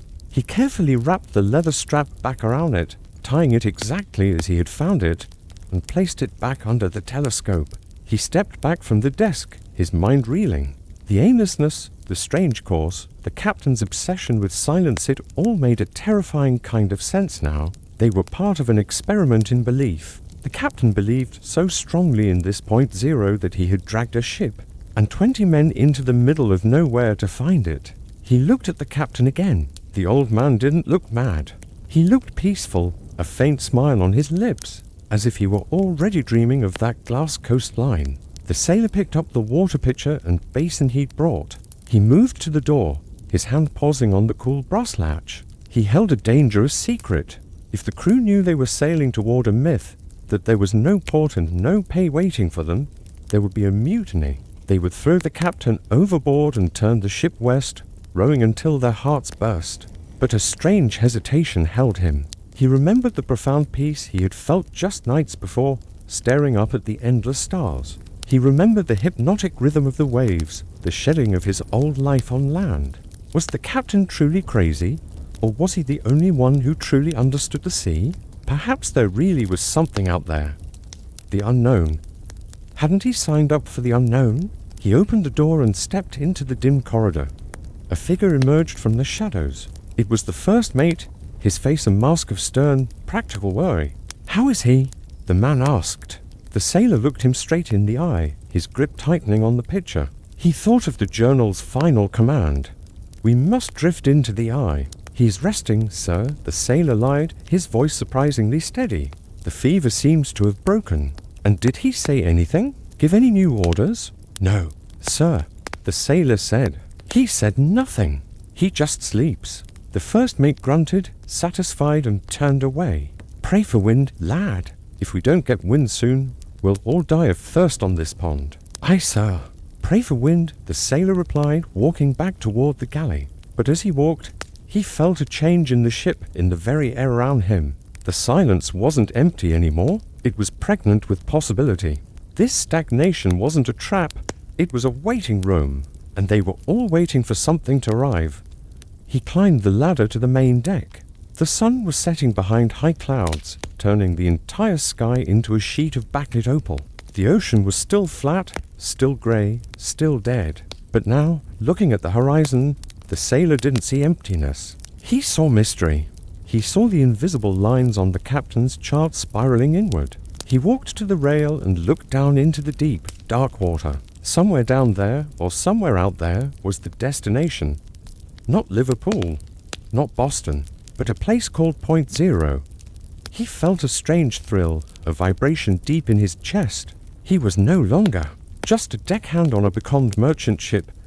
He was an initiate in a secret order, a pilgrim on a journey to the very end of the world. He leaned against the rail, watching the darkening water. He would keep the secret. He would watch. He would wait. And he would see what happened when they finally reached the center of the spiral. The discovery of the journal hadn't brought answers, it had brought a question. And that question was far more interesting than any answer could possibly be. What happens when you sail off the map? The ship creaked softly, a long, low groan of timber settling for the night. To the rest of the crew, it was the sound of an old ship dying. To the sailor, it sounded like a key turning in a lock. He stayed on deck as the night fell, guarding the secret in the captain's cabin below, while the Ethelgud drifted slowly, inexorably, into the heart of the mystery. The wind returned not as a savior, but as a conspirator. It arrived in the dead of the night, 3 days after the sailor had stood in the captain's cabin and touched the forbidden journal. It began as a low moan in the rigging, a sound like a bow being drawn across the strings of a damp cello. The sails, which had hung like shrouds for so long, stirred. They lifted, fell, and then lifted again, catching a breath of cool air that streamed down from the north. All hands on deck. The cry of the first mate shattered the silence that had reigned for a week. The crew tumbled out of the hatchway, stumbling with sleep but galvanized by the promise of movement. They hauled on the halyards, their muscles screaming after the long atrophy of the calm. The canvas snapped tight with a sound like a gunshot walk, and the Ethelgud heeled over. She groaned, shaking off the lethargy, and began to cut through the water. The sound of the bow wave returning SHHH wash was music to their ears. At first, there was only relief. The ship was alive. They were moving. The stagnation of the doldrums was broken, and they were no longer rotting on a painted ocean.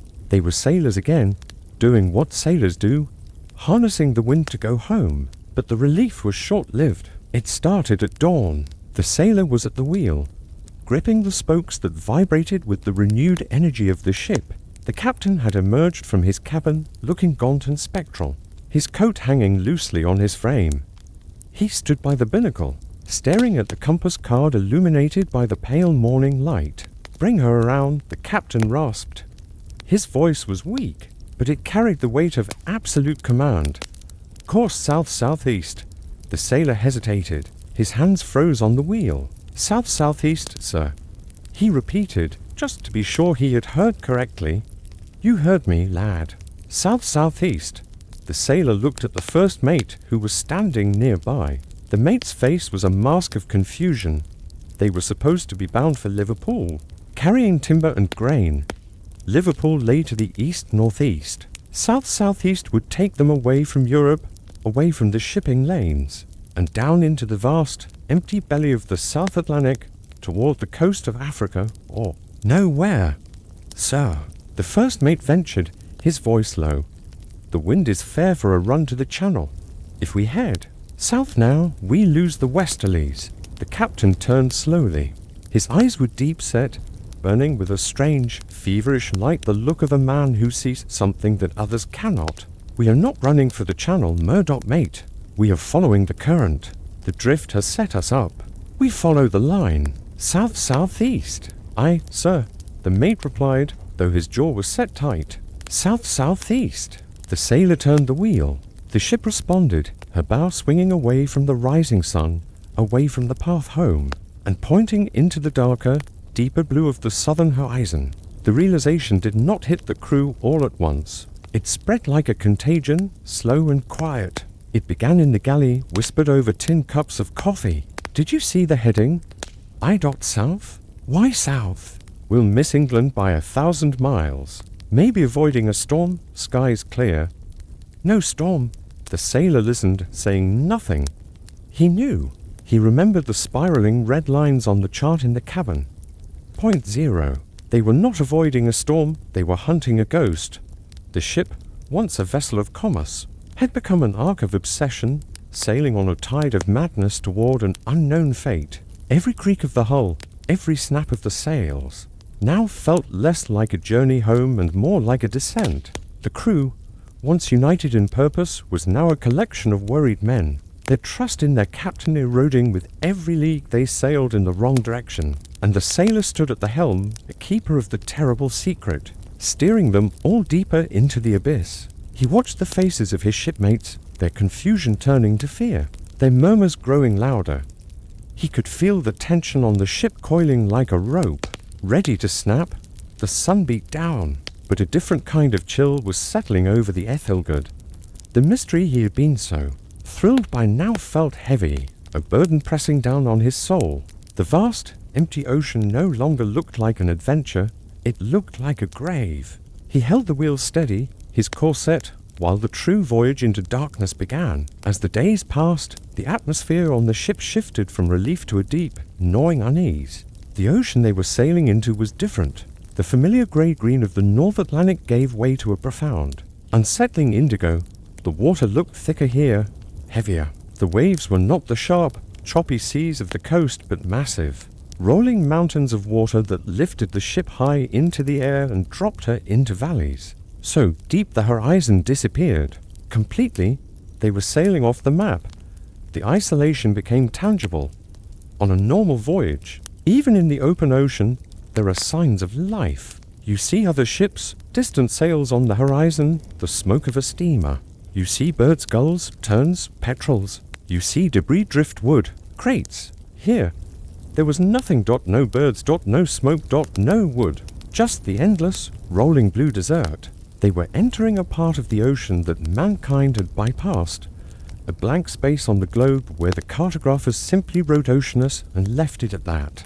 The navigation became a point of contention. The crew, seasoned men who knew the stars better than the streets of their hometowns, began to watch the sky with suspicion. One night, the sailor stood near the foremast with Elias, the old boatswain. Elias was looking up at the sky, chewing on his pipe stem, his brow furrowed. "Look at Polaris," Elias muttered, pointing a crooked finger at the North Star. The sailor looked. The star was sinking lower and lower behind them every night, dropping toward the northern horizon. "We're dropping latitude fast," Elias said. "To fast. And look there." He pointed south. Canopus, the star of the deep south, it's rising. "We're heading into the bottom of the world, lad." "Maybe the captain knows a shortcut," the sailor suggested feebly, playing his part. Elias spat over the rail. "There ain't no shortcut to Liverpool through the tropics. We aren't trading, boy. I've been on ships for 40 years. I know the feel of a cargo run. This ain't it. The ship feels. Light. Empty. We're chasing something else. What? I don't know, Elias whispered, his voice trembling slightly. But I feel it in the water. It's too deep here. The lead line don't touch bottom. The color is wrong. We're sailing off the edge. The realization that the ship is not heading to a charted destination changes the psychology of a sailor. A destination is a promise. It is the tether that connects the ship to the world. It means that the hardship has an end, that there is a pint of ale, a warm bed, and a paycheck waiting. Take away the destination and the voyage becomes a prison.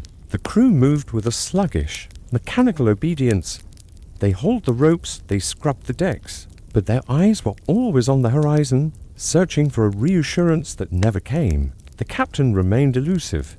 He spent hours on the quarterdeck, staring through his telescope at nothing. He didn't speak to the men. He didn't offer explanations. He was a high priest of the course, guiding them silently toward the ritual sacrifice. The sailor felt a strange separation from the crew. Their fear was born of ignorance, his was born of knowledge. He knew they were heading for point zero, the silent center of the spiral. He wasn't afraid, exactly. The journal had infected him with the captain's curiosity. He wanted to know what was at the center. One afternoon, the wind shifted, blowing hard from the west. It was a perfect wind to turn the ship and head back toward Europe. It was a gift from nature, begging them to return to the known world. The crew looked at the captain, hope flaring in their eyes. Turn her, they pleaded silently. Turn her east, steady as she goes, the captain ordered. Keep her south-southeast. The helmsman struggled with the wheel. To keep the course, he had to fight the wind. Sailing across it, the ship groaned, heeling sharply. She wanted to go east. The wind wanted her to go east. Only the will of one man forced her south. He's mad. Thomas whispered to the sailor as they secured a line. He's going to kill us all. We'll run out of water before we hit land on this heading. Keep your voice down, the sailor warned. Why? Thomas hissed, his eyes wide with panic. Look at the chart. I saw the mate looking at it. We're nowhere. There's no islands. There's no reefs. There's just water until the ice caps. We sail where the captain orders. He's not a captain anymore, Thomas said, his voice cracking. He's a ghost. Look at him. The sailor looked. The captain was standing at the rail, leaning out over the water, listening. He wasn't navigating by sight. He was navigating by sound or by some internal vibration. He looked like a man listening to a song that no one else could hear. The course into the unknown became a trance. The days blurred together. The sun beat down, the spray flew, the stars wheeled overhead. The ship carved a white scar across the dark water, a scar that healed instantly behind them, leaving no trace of their passing. They passed through a belt of strange weather, fog that smelled of sulfur, rain that fell warm and tasted metallic. The compass needle began to act erratically, swinging wildly before settling on a heading that didn't match the stars. Magnetic anomaly, the first mate muttered, tapping the glass of the binnacle. We can't trust the needle. Then what do we trust? The helmsman asked. The mate's voice was grim. The wake, he said, just keep the wake straight. But that was the problem. Even the wake seemed to twist behind them. It was as if the ocean itself had other plans. Currents we couldn't see were grabbing the keel, dragging the Ethelgud along some hidden track. We weren't steering the ship anymore. The ship was being pulled. I spent most of my off-watch hours just sitting on the bowsprit, my legs dangling over the water rushing below. I could feel it in my gut, this deep, gnawing certainty. This was the point of no return. We'd sailed too far south. The familiar wind belts were long gone. Turning back now would mean fighting the wind for weeks, maybe months. A fight that this old ship and what was left of its crew simply couldn't win. We were committed to the unknown. It was a terrifying thought, but in a strange way, it was also liberating. When you can't go back, you have to go forward. The crushing weight of choice was lifted. We were on a rail, sliding down a slope into darkness. One evening, as the sun set in a blaze of blood-red clouds, I saw something. It wasn't land. It was a change in the water itself. Ahead of us, the deep indigo of the ocean seemed to lighten, shifting into a strange, luminous turquoise. It was a perfect circle of brightness in the dark sea. I glanced back at the quarterdeck. The captain had seen it too. He was gripping the rail so tight his knuckles were white. He gave a single, slow nod, a look of grim satisfaction on his face. This was it. The entry point. The beginning of the end. The Ethelgerd sailed into the lighter water, and instantly the sound changed. The deep, booming roar of the ocean we knew was gone, replaced by a soft, almost musical hissing. The water felt different against the hull, smoother, silkier. The crew fell silent, every man crowding the rail to look down into the impossible water. "What is it?" Someone whispered. "Is it a shoal? Are we running aground?" No, another voice answered. "It's too deep. Look, you can't see the bottom." It wasn't shallow water. It was just different water. Ancient water. Water that didn't belong to the Atlantic we'd left behind. Course into the unknown was no longer just a phrase on a chart. It was our physical reality. We had crossed a threshold. The world we knew, the world of maps and ports, was behind us, a memory of smoke and stone. Ahead lay only this turquoise path, and whatever waited at the end of the captain's mad, red spiral. A strange calm washed over me. It was the calm of the inevitable. I looked up at the stars beginning to appear in the twilight. They looked brighter here, sharper, as if they were burning holes in the fabric of the night. Or maybe my eyes were just wider open than they had ever been before. The ship sailed on, a dark silhouette against the glowing sea, heading deeper into the mystery, further from home and closer to some kind of truth. And in that moment, I realized something profound. We weren't lost. We were exactly where we were being taken. As the night wrapped its arms around us, I finally understood. The cargo we carried wasn't timber or grain. It was our own souls being delivered into the hands of the vast, indifferent, and beautiful unknown. The horizon didn't vanish all at once. It eroded. In the beginning, the line between the sea and sky was a sharp, geometric factor-razor's edge of blue against blue. But as the weeks bled into a month, and the month stretched into an eternity of drifting, the definition of our world began to soften. The sharp line blurred, then doubled, then dissolved completely into a shimmering band of uncertainty. On board the Ethelgerd, our own reality was undergoing a similar dissolution. The water casks were the first to signal the real end.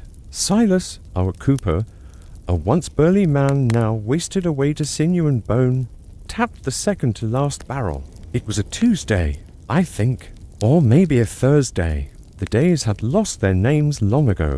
He turned the spigot, and instead of the rush of clear liquid we prayed for, there was just a hesitation, a gurgle, a spit of brown slime, and then a slow, agonizing trickle. The water smelled of old wood and stagnation. It was thick with algae, a living soup rather than a drink. But to our cracked lips, it was nectar. We lined up with our tin cups, our eyes hollow and overly bright, watching every single drop as if it were liquid gold. The ration was cut to half a cup a day. Half a cup to try and wash away the salt caked on our skin. Half a cup to keep the blood flowing through veins that felt like they were filled with sand. I held my own cup with trembling hands. I didn't drink it right away. I just held it to my nose, inhaling the scent of the wet wood. It smelled of the forest. It smelled of rain. It smelled of a life I could no longer remember clearly. When I finally took a sip, the thick liquid just coated my throat like syrup. It wasn't enough to quench the thirst. It only served to remind my body of exactly what it was missing. Hunger had become a dull ache, a constant cramp in the belly that eventually just went numb. But thirst was different. Thirst was a sharp, screaming presence. It lived in the back of your throat, in the dryness of your eyes, in the headache that throbbed behind your temples in time with the ship's gentle roll. As our bodies weakened, our minds broke their moorings. The barrier between the waking world and the dream world, usually a sturdy wall, became a sheer curtain, blowing in the wind of our desperation. I sat on the forecastle, leaning against the anchor windlass. The iron was hot against my back, but I didn't move. To move was to spend a currency of energy I no longer had. I looked out at the ocean. The turquoise water we had entered days ago had changed again. It was now a milky, opalescent white, reflecting the sun with a blinding intensity that hurt my eyes. I blinked and the ocean changed. It was no longer water. It was a field of snow. A vast, white meadow of snow in midwinter back in Oakhaven. I could see a sleigh in the distance, drawn by two black horses. I could even hear the sleigh bells dash-jing, dash-jing, dash-jing. I smiled, and my lips cracked and bled slightly. Sleigh bells? I whispered to no one. What's that? The voice was weak. It was Thomas, the ship's boy. He was lying in the shadow of the sail, his skin almost translucent, his eyes sunken into dark purple bruises. Nothing, lad. Just thinking of home. He didn't reply. We didn't have the energy for conversation. We just lay there, two ghosts on a phantom ship sailing on a sea of milk. The sun beat down and the world shimmered. The Ethelga drifted silently, a forgotten vessel at the edge of reality. The captain hadn't been seen in days. The mate was dead. It was just us, the handful of survivors, waiting. I closed my eyes. The thirst was a fire in my throat, but in my mind, I was back in that field of snow. I could feel the cold, crisp air on my face. I could taste the snowflakes on my tongue. It was so real. More real than the heat, more real than the thirst, more real than the dying ship around me. The line was gone. The horizon, the barrier between what was and what could be, had finally dissolved. And in its place, there was only the white, shimmering light pulling us forward. We were no longer sailors. We were pilgrims, and this bleached, empty world was our final destination. The journey was over. We had arrived. The sleigh, the sailor pointed a shaking finger at the empty white waves. My father is coming. He has blankets. Thomas didn't look. He just nodded slowly. That's good. Ask him if he has an apple. A red one. I will. The sailor watched the sleigh approach for an hour. It never got closer, never got further away. It just glided on the spot. Then, a cloud passed over the sun, the light shifted, and the sleigh dissolved back into white foam. The disappointment didn't hurt. He knew it would come back. Everything came back eventually. The distinction between the crew members began to fade. They all looked the same now, bearded skeletons wrapped in rags, their skin burned to the color of mahogany or peeling in raw, red strips. They moved with the slow-motion grace of underwater creatures. The first mate, once a man of rigid discipline, had stopped shouting. He sat by the wheel, staring at his hands. He was counting his fingers, over and over again, as if checking to see if they were still there. 1, 2, 3, 4, 5. 1, 2, 3, 4, 5. The litany was a prayer to logic in a world that had gone mad. The captain was the only one who seemed to thrive in this decaying world. He did not eat. He did not seem to drink. He existed purely on the fumes of his obsession. He stood at the prow, looking forward, always forward. The wind had died down again, leaving them to drift on a mysterious current. But the captain leaned into the stillness as if he were standing in a gale. The sailor watched him. The captain was becoming translucent. In the harsh midday light, it almost looked like you could see the mast through his coat. He was fading into the horizon he sought. "We are close," the captain would announce to no one in particular. His voice was a dry rattle, like dead leaves skittering on stone. "The veil is thin here. Can you feel it?" The sailor could feel it. The air was different. It didn't smell of salt anymore. It smelled of ozone, of static electricity, of dust. It was the smell of an old library that had been sealed for a century. One night, the line between dream and reality shattered completely. The moon was full, hanging huge and yellow in the sky. The sailor was on watch, though there was nothing to watch for. He was standing near the rail when he heard music.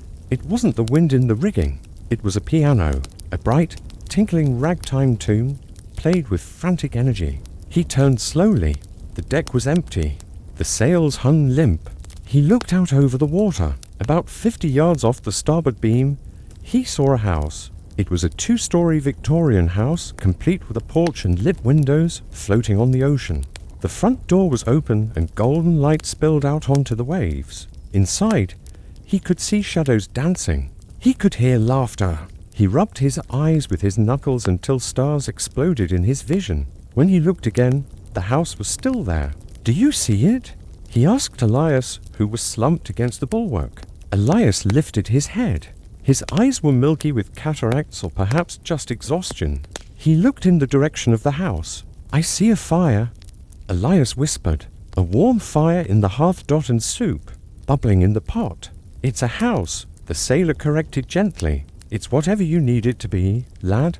Elias sighed and let his head drop back. "It's the fading." The sailor watched the floating house for a long time.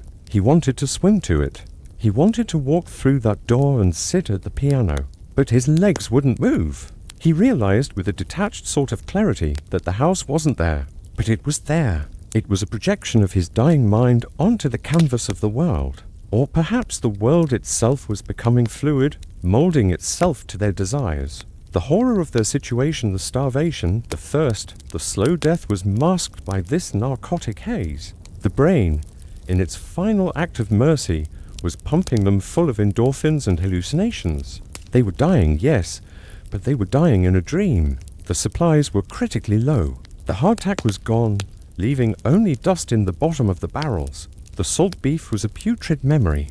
They were chewing on leather strips cut from their boots to fill their stomachs. They caught the occasional flying fish that landed on deck, eating it raw, bones and scales and all, grateful for the moisture of its blood.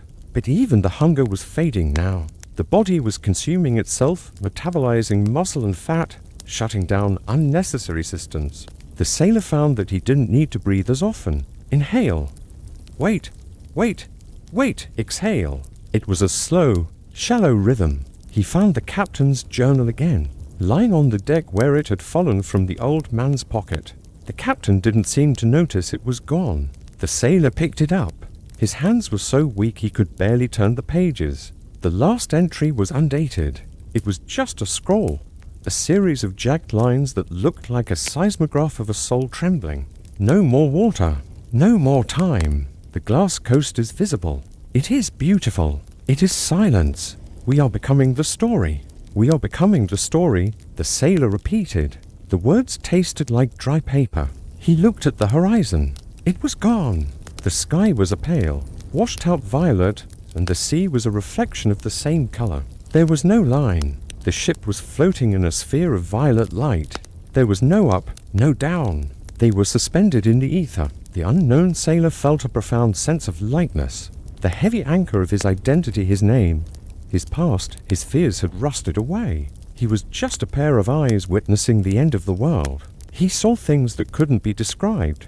He saw the stars during the day, faint pinpricks of light shining through the violet haze. He saw schools of fish that glowed with their own light, swimming through the air above the deck. He saw his mother standing at the foot of the mast, folding laundry.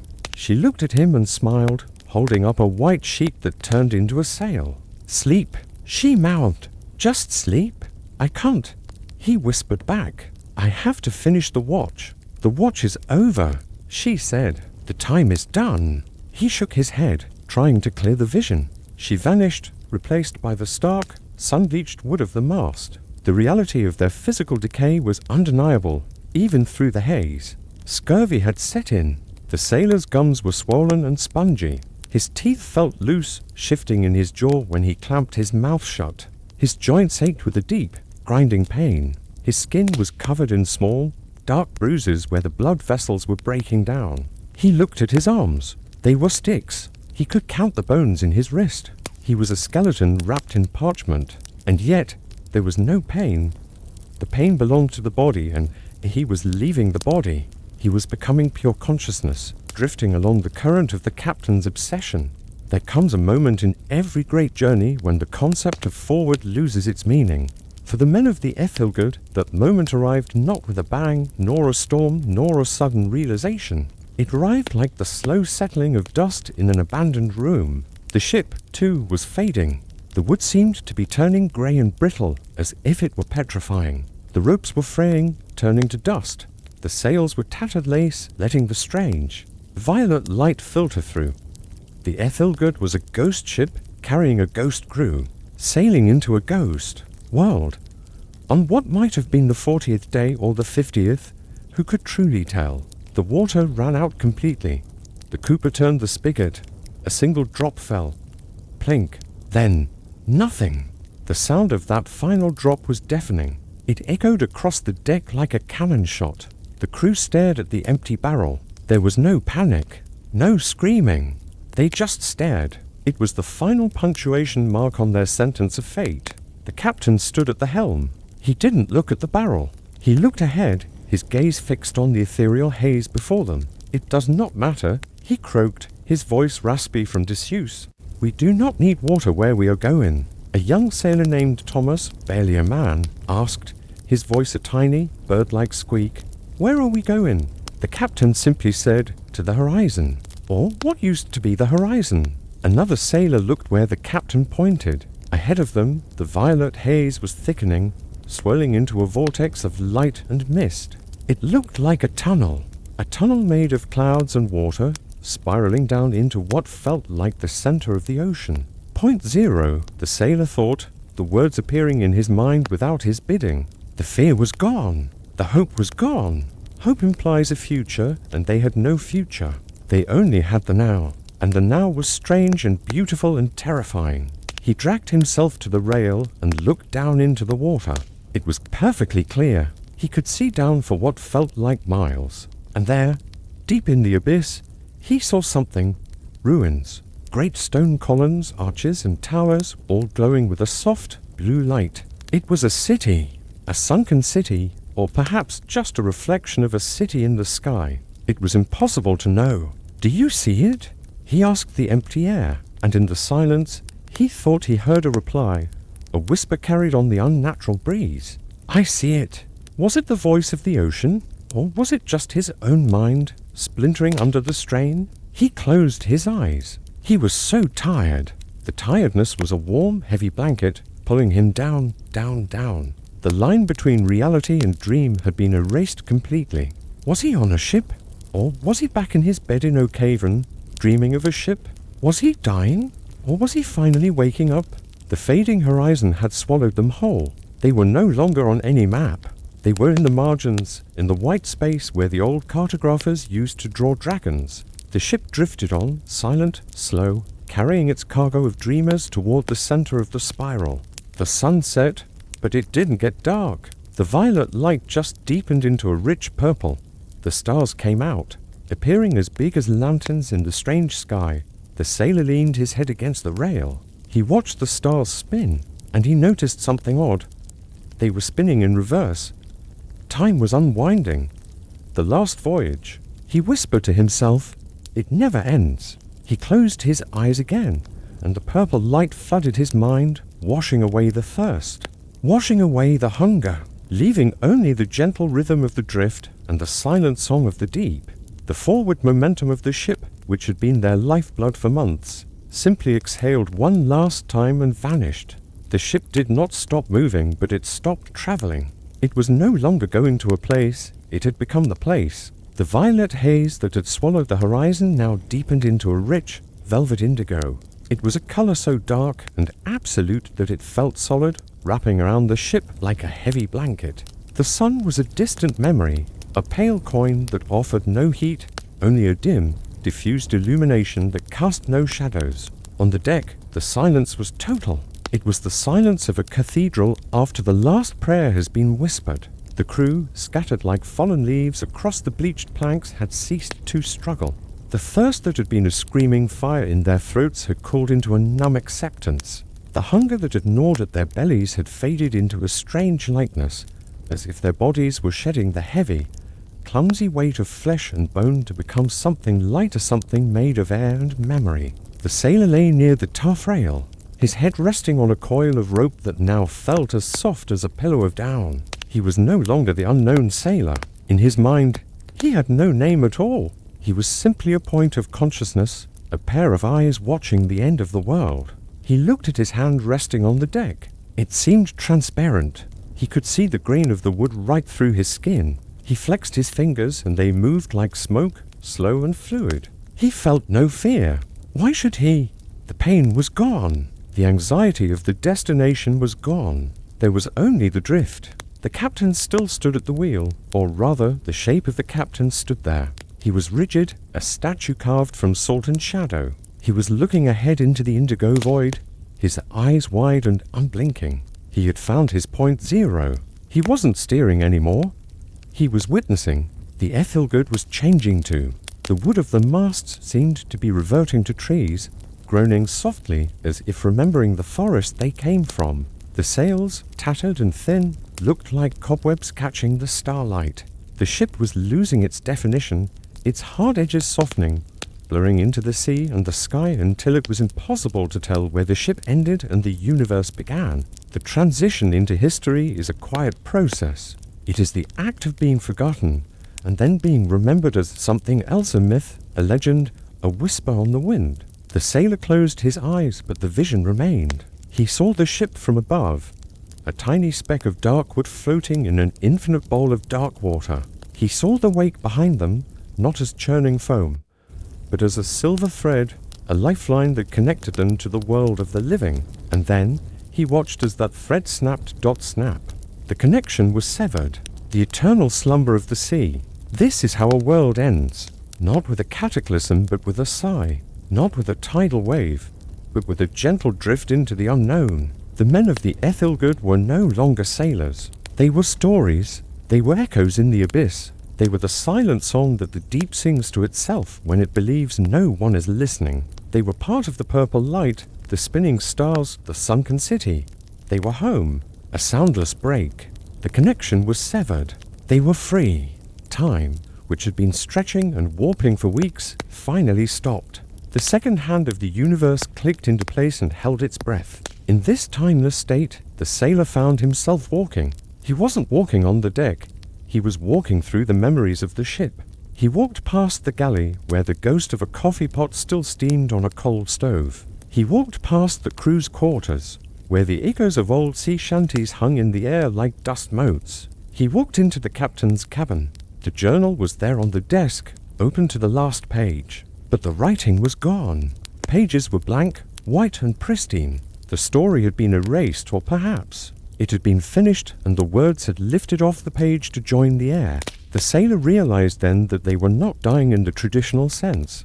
Death is a stopping. This was a continuing. They were sailing into the eternal slumber. They were becoming part of the ocean's subconscious. He returned to the deck. The indigo light was pulsing now, a slow, rhythmic beat that matched the thrumming of his own heart or the heart of the sea. Thrum, pause, thrum, pause. It was a lullaby, the oldest lullaby on earth, the sound of water returning to water. He looked at Thomas. The boy was asleep, curled in a fetal position near the mainmast. He looked peaceful, a slight smile on his lips. He wasn't dreaming of snow anymore. He was dreaming of the deep. He was dreaming of the coral cities and the currents that wind through the dark trenches of the world. Elias, the old boatswain, was sitting with his back to the bulwark, his pipe clutched in his hand. The pipe was cold, but a wisp of smoke still curled from it, defying physics. It rose straight up, a thin grey line pointing to the zenith. The sailor sat down beside him. It is quiet, the sailor thought, his voice echoing in his mind without moving his lips. Elias's thought responded. The silence is the treasure. They sat together to ghosts on a ghost ship watching the final act of the play. The water around the hull began to rise. Not violently, not like a flood, but gently like a lover pulling up a sheet. The ocean was embracing them. The water level crept up the side of the hull, covering the barnacles, covering the plimsoll line, inching toward the scuppers. It was not cold. It was warm. It felt like stepping into a bath. The sailor watched the water spill onto the deck. It was clear as glass, luminous and heavy. It washed over his boots, then his legs. It didn't make him wet. It made him heavy. It grounded him. The ship didn't sink. It simply lowered itself into the embrace. It was a heavy, slow descent. The buoyancy was gone, replaced by a desire to rest. The Ethelgood was tired. Her timbers were tired of holding back the sea. She wanted to let it in. As the water rose to his chest, the sailor felt a profound sense of relief. The burden of being an individual, of having a name, a history, a body washed away. He was dissolving. He was becoming a drop in the ocean. He looked at the captain one last time. The water had reached the quarter-deck. The captain didn't move. He stood tall as the water rose around him, a captain going down with his ship, not in tragedy, but in triumph. He had reached the place where the maps ended. He had sailed off the edge of the world. The water covered the sailor's shoulders. It touched his chin. He tilted his head back, looking up at the sky one last time. The stars were gone. The indigo void had descended completely. There was only the sensation of suspension. He took a deep breath, but it wasn't air he inhaled. It was the silence. He let it fill his lungs, replacing the need for oxygen with the need for peace. The water covered his face. There was no choking, no struggle, just a shift in perspective. The world above the world of air and noise and wind was gone. He was in the world below the world of fluid and silence and weightlessness. He opened his eyes in the water. It was not dark. It was filled with a soft, blue bioluminescent glow. He could see the ship settling on the bottom of the ocean, but the bottom wasn't mud or rock. It was a cloud, a soft, white cloud of sediment that rose to meet them like a feather bed. The Ethelgud touched down, a gentle, silent impact. The dust rose in slow-motion plumes, swirling around the masts like underwater smoke. The ship settled into her final resting place, upright, proud and still. The crew were still there. They hadn't drowned. They had simply transitioned. They drifted out of their bodies, turning into currents of energy, into wisps of light that danced through the rigging. The captain's spirit stood on the quarterdeck, looking out over the underwater landscape. He was the guardian of the wreck, the eternal watchman. The sailor felt himself drifting upward, away from the ship, away from the scene. He was rising, lighter than air, lighter than water. He was expanding. He became the current that gently rocked the hull. He became the barnacle that clung to the wood. He became the silence that filled the hold. This was the mystery. The Mary Celeste, the Joy Eater, the Carol A, Deering, all the ships found drifting and empty. They weren't abandoned. Their crews hadn't left. They had simply become the sea. They had entered the eternal slumber. Decades would pass, perhaps a century. The wood would slowly decay, turning into food for the deep-sea worms. The iron would rust, bleeding red into the blue. The name the Ethelgud painted on the stern would flake away, letter by letter, until only the anonymity remained. Explorers might come one day, in their metal submarines with their bright lights. They would see the skeleton of a ship. They would wonder. They would ask, who were they? Where were they going? Why did they stop here? They would never know. The logbook was blank. The history was erased. But the sailor would be there. He would be the cold pressure against the submarine's glass. He would be the darkness just beyond the lights. He would be the whisper in the hydrophone. He looked down at the ship one last time from his vantage point in the eternity. It looked like a toy, a small, precious thing resting in the palm of a giant. It was safe now. No storm could touch it. No wind could tear its sails. It was preserved in the amber of the deep. The journey was over.